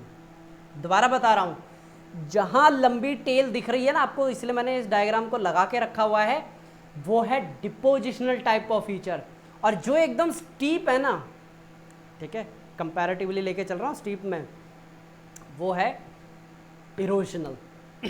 ठीक है, जब यहाँ पे बात आई थी ना इरोजनल की, तो इरोजनल में ये बोला गया है कि भाई स्टीपनेस ज़्यादा होनी चाहिए थी। ठीक है, दोनों साइड में, ऐसा नहीं है कि एक ही साइड में स्टीपनेस, क्योंकि जब आपने एरेटिस की बात की थी, एरेटिस में क्या आ रही है आपको, एकदम शार्प एजेस मिल रही है ना, और दोनों तरफ मिल रही हैं। तो इसी तरीके से ड्रमलिन को यहाँ पे अगर यहाँ क्या बात की गई थी, जो सबसे पहले थ्योरी दी गई थी, ड्रमलिन ये क्यों बने हैं, क्योंकि इनका इरोजन हुआ है। लेकिन ये फेल इसलिए हो गई भाई, दूसरी तरफ फिर एकदम लंबी लाइन कैसे बनी। और एक और बात बताऊं, ये सिंगल नहीं, ये ग्रुप में भी पाए गए हैं। ये दिख रहे हैं आपको पिक्चर के अंदर, ये ग्रुप के अंदर भी पाए जाते हैं। ठीक है, जब ये ग्रुप के अंदर पाए जाते हैं उसको क्या बोला जाता है, बास्केट ऑफ एग टोपोग्राफी। ठीक है, ये नाम एक बार ध्यान से देख लीजिए, सुन लीजिए, समझ लीजिए, आ रखे हैं इसके बारे में सवाल। अब ये इंटरनल डायग्राम है ड्रमलिन्स का कि वो कैसे बनते हैं। ग्लेशियर का फ्लो का डायरेक्शन क्या है, इस तरफ। ठीक है, लास्ट में वो क्या करता जा रहा है, डिपॉजिट करता जा रहा है। तो जिसकी वजह से आपको कैसी स्ट्रक्चर देखने को मिली है, आपको ये स्ट्रक्चर देखने को मिली है।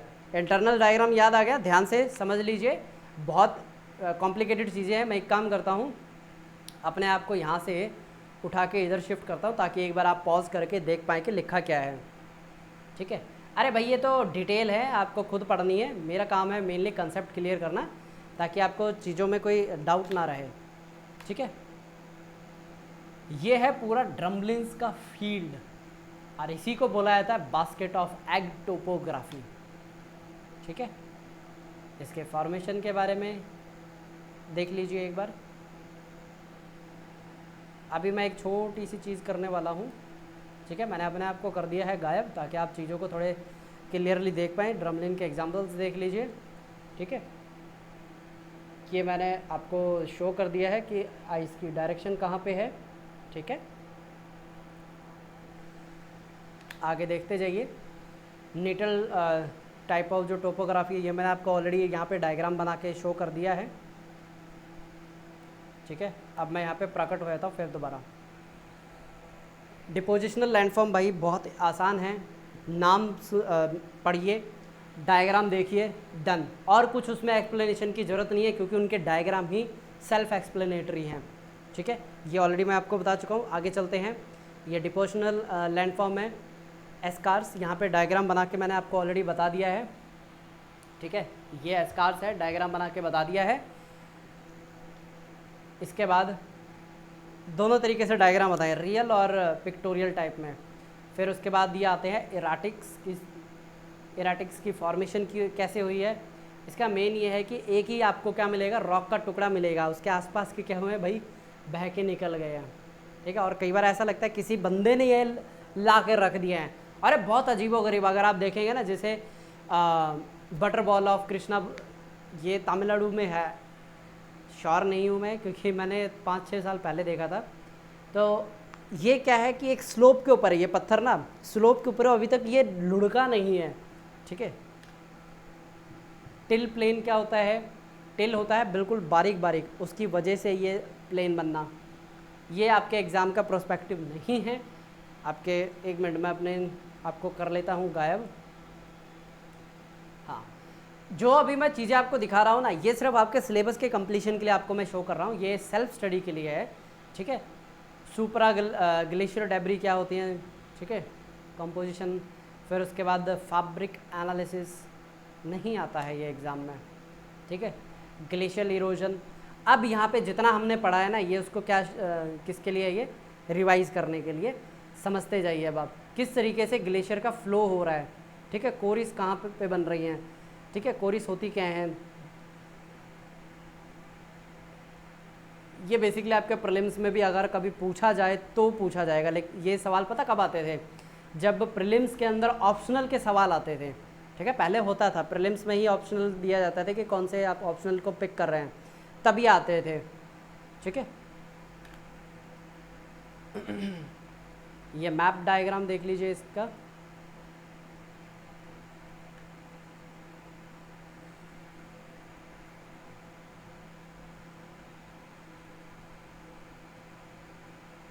ये सारे एराटिसी है। ये जो इनिशियल जो हमने स्टार्ट की थी डिस्कशन कि कैसे यहाँ पे क्या होगा, एक डिप्रेशन बनेगा। ठीक है, लेक बनेगी यहाँ पे,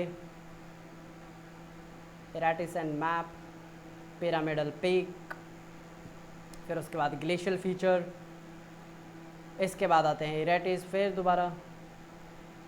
ठीक है, और आई थिंक इस पिरामिडल पीक के बाद यू शेप वैली के बाद ये दोबारा क्यों आ रहे भाई, आई थिंक मैंने 2 यहाँ पे ऐड कर दिए। ये शेप से और साइज से देखने में ऐसा मुझे लग रहा है K2, मेरे को लगा कैलाश मानसरोवर, यूशे वैली, ठीक है। और यहाँ पे तकरीबन जो चीज़ें मुझे आज आपको करवानी थी यहाँ पे हो चुकी हैं ख़त्म, ठीक है। अगर किसी को यूशे वैली का समझ में नहीं आया, इसको आप एक बार देख लीजिएगा किस तरीके से यूशे वैली बनती है। और तकरीबन यह डायग्राम बनाया था ताकि मैं आपको शो कर पाऊँ कि किस तरीके से आपके डायग्राम बिल्टअप होने चाहिए, ठीक है।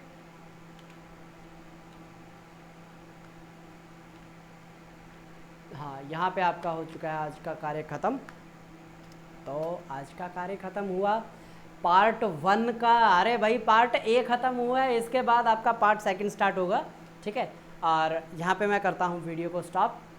रीड रिपीट रिवाइज करना मत भूलना, नहीं तो भाई देख लो डिजिटली आपका कान पकड़ के ऐसे खींचूंगा, बताओ इसका आंसर क्या है, ठीक है। अच्छा, होमवर्क दे दूँ मैं आपको? चलिए आप होमवर्क भी ले लीजिए। एक यही लिख लीजिएगा, बास्केट ऑफ एग टोपोग्राफी, ठीक है। बस यही एक सवाल बहुत है। सभी बच्चों को लेक्चर बंद करने की बहुत जल्दी लगी हुई है। मार्किंग कौन लेगा भाई, मार्किंग कौन लेगा? देखिए कहाँ से कहाँ तक का पढ़ना है आपको। मैंने आपको क्या बताया, आइस और इसके रिलेटेड फिनोमिना। पहले 3 लाइन पढ़ लीजिएगा, the moving ice down slope से लेकर के आपको यहाँ तक कर लेना, कवर्ड बाय ग्लेशियर। 3 लाइनें पढ़ लीजिए इसको। फिर उसके बाद glacier are form due to the accumulation of ice, ये बहुत सिंपल लाइन है, ये मैंने ऑलरेडी आपको बता ही दिया है। फिर उसके बाद आता है area of accumulation of huge volume of snow field, यानी ये डिफ्रेंशिएशन किया गया जो मैंने आपसे पूछा था। फिर उसके बाद यहाँ पे उसके नेक्स्ट में आता है टाइप ऑफ ग्लेशियर। यहाँ पे टाइप ऑफ ग्लेशियर क्या है, 2 तरीके से आपको देखने को मिलेंगे, कॉन्टिनेंटल और माउंटेन और वैली टाइप में, ठीक है। इसके बाद आप ग्लेशियर देखेंगे विदाउट जियोमॉर्फोलॉजी, जैसे ice cap, highland glacier, continental glacier. फिर जियोमॉर्फोलॉजिक जो कंस्ट्रेंट्स हैं इसके अंदर, और अगर आप थोड़ा डिटेल में देखेंगे, वैली ग्लेशियर, फिर उसके बाद वॉल साइडेड ट्रांजिशन, फिर उसके बाद केक लाइक आइस शीट, क्या क्या नाम रखे हैं, ठीक है। पिगमेंट ग्लेशियर, ये ऑलरेडी सारी चीज़ें करवा दी गई हैं। आइस शीट करवा दिया है ये। कॉन्टिनेंटल ग्लेशियर बता दिया आपको। माउंटेन वैली डन, ठीक है। पिडमॉन्ट ग्लेशियर, ये एक्चुअली बताऊँ ये कहीं पे करवाया नहीं जाता है ये, ठीक है। क्यों नहीं करवाया जाता, इससे आते बहुत कम है, लेकिन आएंगे नहीं गारंटी नहीं है, ठीक है। इसलिए मैं आपको इतनी डिटेल में करवा रहा हूँ ये चीज़ें। Erosion work of glacier, U shape valley, hanging valley. देखिए इसमें जो समझ में नहीं आया हो ना वो एक बार पढ़ लीजिएगा, ठीक है। अगर समझ में आ गया कोई टेंशन की बात नहीं है। U shape valley page number 242 पे है। फिर उसके बाद थ्योरी ऑफ क्रिक फॉर्मेशन है, ठीक है। Bergschrund theory. फिर उसके बाद हॉर्न्स कैसे बनते हैं, crag and tail, roche, glacial, fjord, moraines, drumlins page number 486 पे है। फिर उसके बाद आता है आपके ये टी पॉट टोपोग्राफी, आउटवॉश,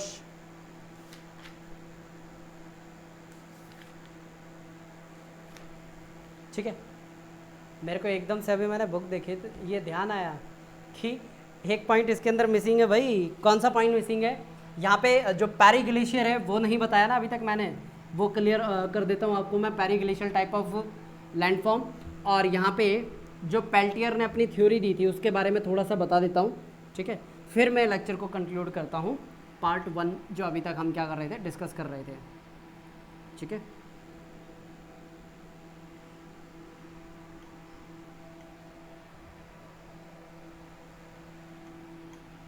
अच्छा देखिए, सबसे पहले आपको ना एक चीज़ समझनी है कि पैरी ग्लेशियर का मतलब क्या होता है।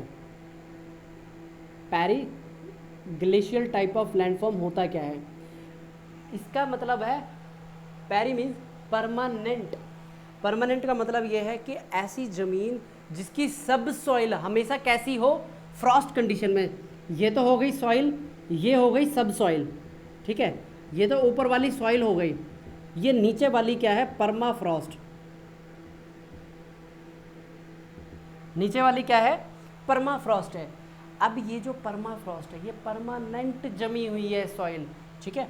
अब इसमें देखिए होता क्या है, पैरी ग्लेशियर में 3-4 मेन पॉइंट है, वो बता देता हूँ, बाकी बुक से आप एक बार देख लीजिएगा। ये क्या है, नीचे आइस जमी हुई है, और आइस हमेशा ना जो पानी होता है उसको अपने अंदर से पास नहीं होने देती है। तो जब भी इसके ऊपर आता है पानी, तो यहाँ पे आपको बहुत ज़्यादा अमाउंट में क्या देखने को मिलेंगे, तालाब यानी लेक, झील, ये आपको देखने को मिलेंगे। और यहाँ पे जो पैरी ग्लेशियर जो लैंडफॉर्म है, ये कहाँ आपको देखने को मिलेगा, जहाँ पे समर होती है बहुत छोटी, ठीक है, बहुत छोटी मतलब 2 महीने की होती हैं, और जो 10 महीने हैं आपके विंटर के होते हैं। और जो टेम्परेचर होता है इसके अंदर, एवरेज टेम्परेचर, ठीक है, -4 मिनिमम टेम्परेचर होता है इसके अंदर। अरे भाई मिनिमम मैक्सिमम टेम्परेचर -4 होता है, उसके बाद तो नीचे ही जाएगा, -40 -60। तो ये होते हैं पैरी ग्लेशियल टाइप।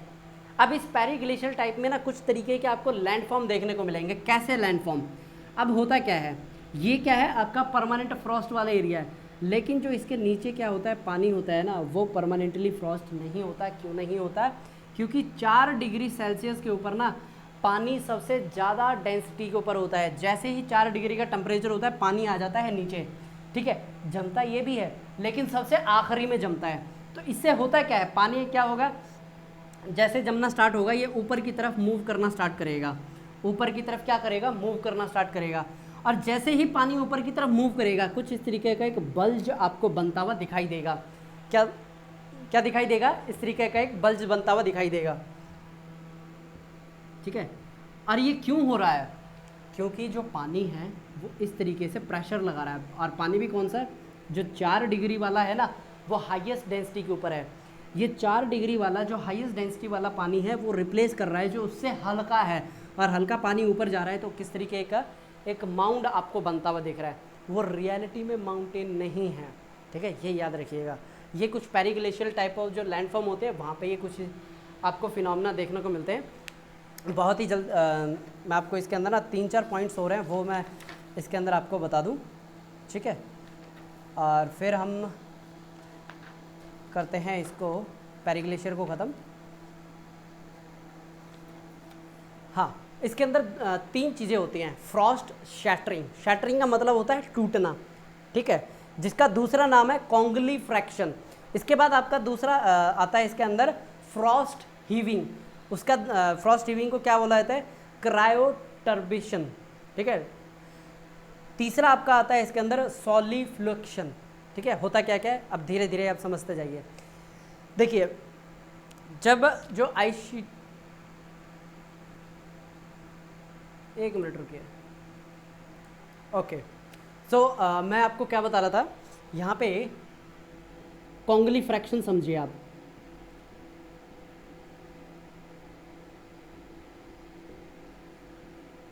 ये पैरी ग्लेशियर के अंदर ही आता है। अब ये कॉन्गली फ्रैक्शन का मतलब होता है, फ्रैक्शन का मतलब होता है टूटना, ठीक है, इसको शैटरिंग भी बोलते हैं।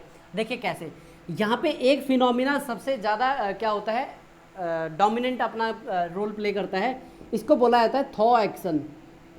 क्या बोला जाता है, थॉ एक्शन। अब ये थॉ एक्शन क्या है, थॉ एक्शन होता है दिन के टाइम पे मेल्ट होना, रात के टाइम पे फ्रीज होना। क्या होता है, दिन के टाइम पे मेल्ट होना, रात के टाइम पे फ्रीज होना, किसका, पानी का। ये क्या कहलाता है, थॉ एक्शन कहलाता है, और जिसकी वजह से क्रैक डेवलप होते हैं।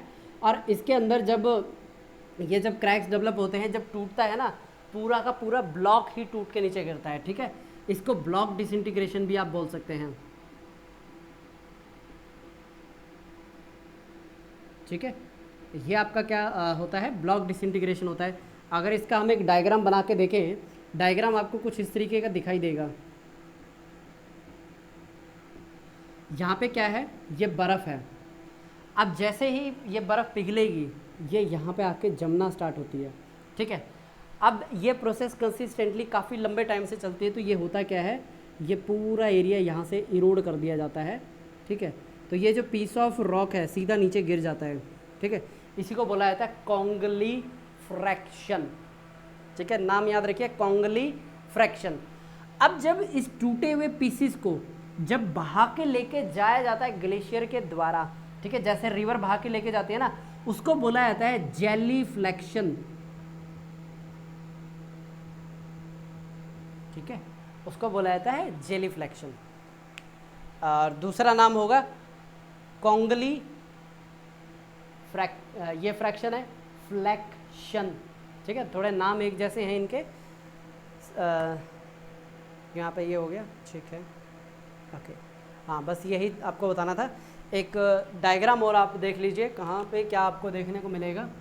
अगर आप एक माउंटेन की बात कर रहे हैं ना, जैसे जैसे ऊपर जाएंगे तो किस तरीके की आपको वेजिटेशन देखने को मिलेगी। सबसे नीचे होता है ट्रॉपिक, उसके बाद होता है सब ट्रॉपिक, ये है जैसे जैसे हाइट ऊपर बढ़ती जाएगी। सब ट्रॉपिक के बाद आता है टेम्परेट, टेम्परेट के बाद आता है टुंड्रा एंड टाइगा, ठीक है, टुंड्रा ऊपर होगा, टाइगा उसके नीचे के आएगा।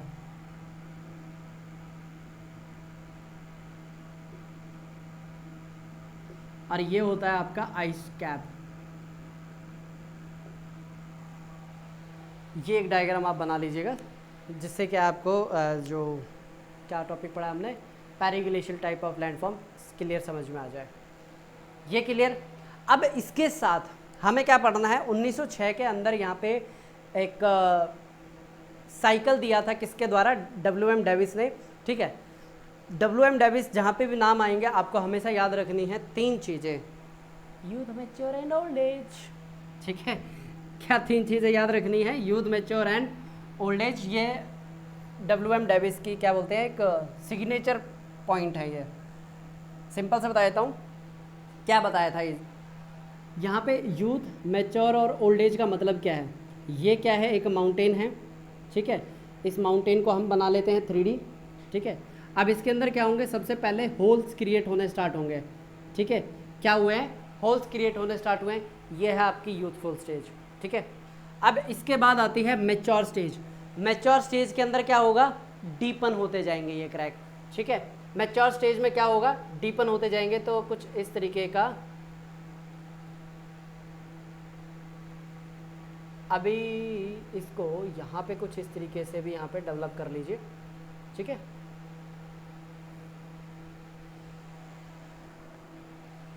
ये यहाँ पे आप इसको ये शो कर दीजिए, ये पॉट्स हैं, यानी कि गड्ढे बनाए गए हैं।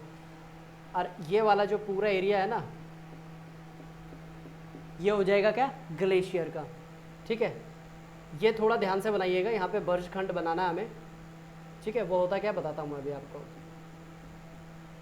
ये है आपका सेकंड स्टेज। सेकंड स्टेज के अंदर क्या हो रहा है, जो गड्ढा बनाया गया था वो थोड़ा सा और गहरा हो गया है। अब बर्जखंड क्या होता है, ध्यान से देखिए, कहाँ गए भाई लाल कलर। ये वाला जो एरिया आप देख पा रहे हो किस तरीके का है, एक इस तरीके से क्रैक बना हुआ है, इसी को ही बोला जाता है बर्जखंड। ये जर्मन वर्ड है, इसका सिंपल सा मतलब है क्रैक, ठीक है। ये माउंटेन है, ये आपका इराटिस हो गया, ठीक है। और ये जब पिघल जाएगा ये हो जाएगी आपकी तारन लेक। ये अभी जो पूरी स्ट्रक्चर होगी इसको कोरिक बोलेंगे हम, ठीक है। अब ये है आपकी यूथफुल, ये है मैच्योर। अब ओल्ड एज भी देख लीजिए कैसी होगी। ओल्ड एज में होगा क्या, एक कुछ इस तरीके की स्ट्रक्चर बच जाएगी बस पीछे, ठीक है, इंसेलबर्ग के जैसी। ऊपर कुछ इस तरीके से, ये अभी मैं डॉटेड बनाऊंगा, ठीक है। कभी आप ये मत कहना कि सर आपने बताया नहीं। ये इसकी इनिशियल स्टेजेस क्या थी वो शो करने के लिए बनाया है मैंने।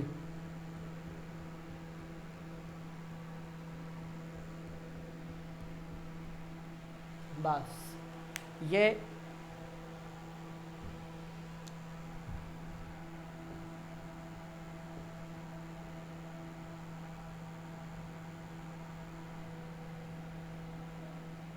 पेल्टियर्स का है, ठीक है। ग्लेशियल साइकिल ऑफ इरोजन, ठीक है।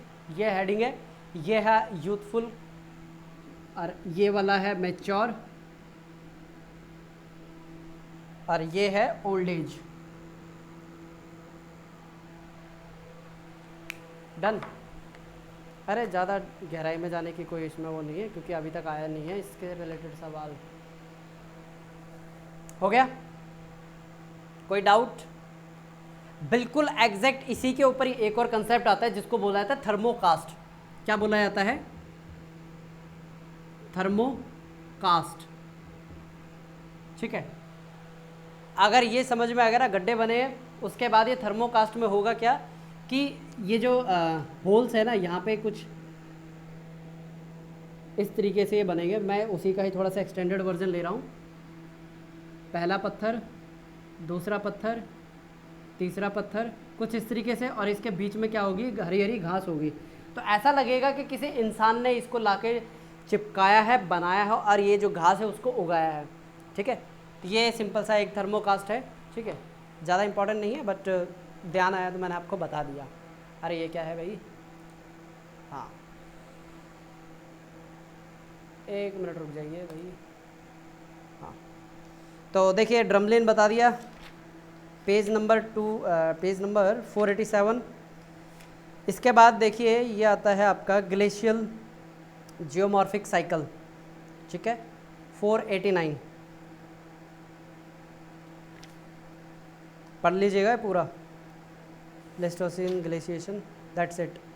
फिर इसके बाद पेरीग्लेशियल टाइप ऑफ जियोमॉर्फोलॉजी, ये भी मैंने आपको करवा दिया है, चैप्टर नंबर 27 है, पेज नंबर आता है 492। ठीक है, पेज नंबर है 492।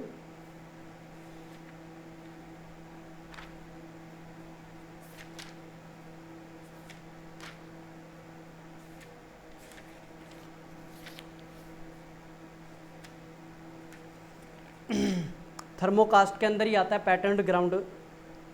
ठीक है, जो मैंने यहाँ पे कहाँ गया, ये जो बनाया है ना, ये पैटर्न्ड ग्राउंड थर्मोकास्ट के अंदर ही पैटर्न्ड ग्राउंड का एग्जांपल है ये। पेरीग्लेशियल के अंदर आपको ये youthful stage, mature stage, old stage ये करने की ज़रूरत नहीं है, सिलेबस का पार्ट नहीं है ये। जो पेज नंबर 504 और 505 पे दे रखा है ना, not required to do it. तो चलिए, आज का जो मेन जो मैंने एजेंडा यहाँ पे सेट किए थे पार्ट ए के, वो डन हो चुके हैं। तो अभी मैं आपसे रूबरू होता हूँ पार्ट सेकंड, जिसके अंदर मैं करूँगा arid cycle of erosion. Tension मत लीजिए, वो छोटा रहेगा। ठीक है, उसके अंदर भाई किसकी बात करनी है? रेगिस्तान की बात करनी है, अलग अलग स्ट्रक्चर की बात करनी है, डन हो जाएगा। फिर उसके बाद हम क्या करेंगे, क्या नाम है उसका, अप्लाइड जियोमॉर्फोलॉजी। ठीक है, वो बहुत आसान है अप्लाइड जियोमॉर्फोलॉजी। तो लिखते रहिए, पढ़ते रहिए, बढ़ते रहिए, कुछ सवाल समझ में ना आइए तो पूछते रहिए। ठीक है।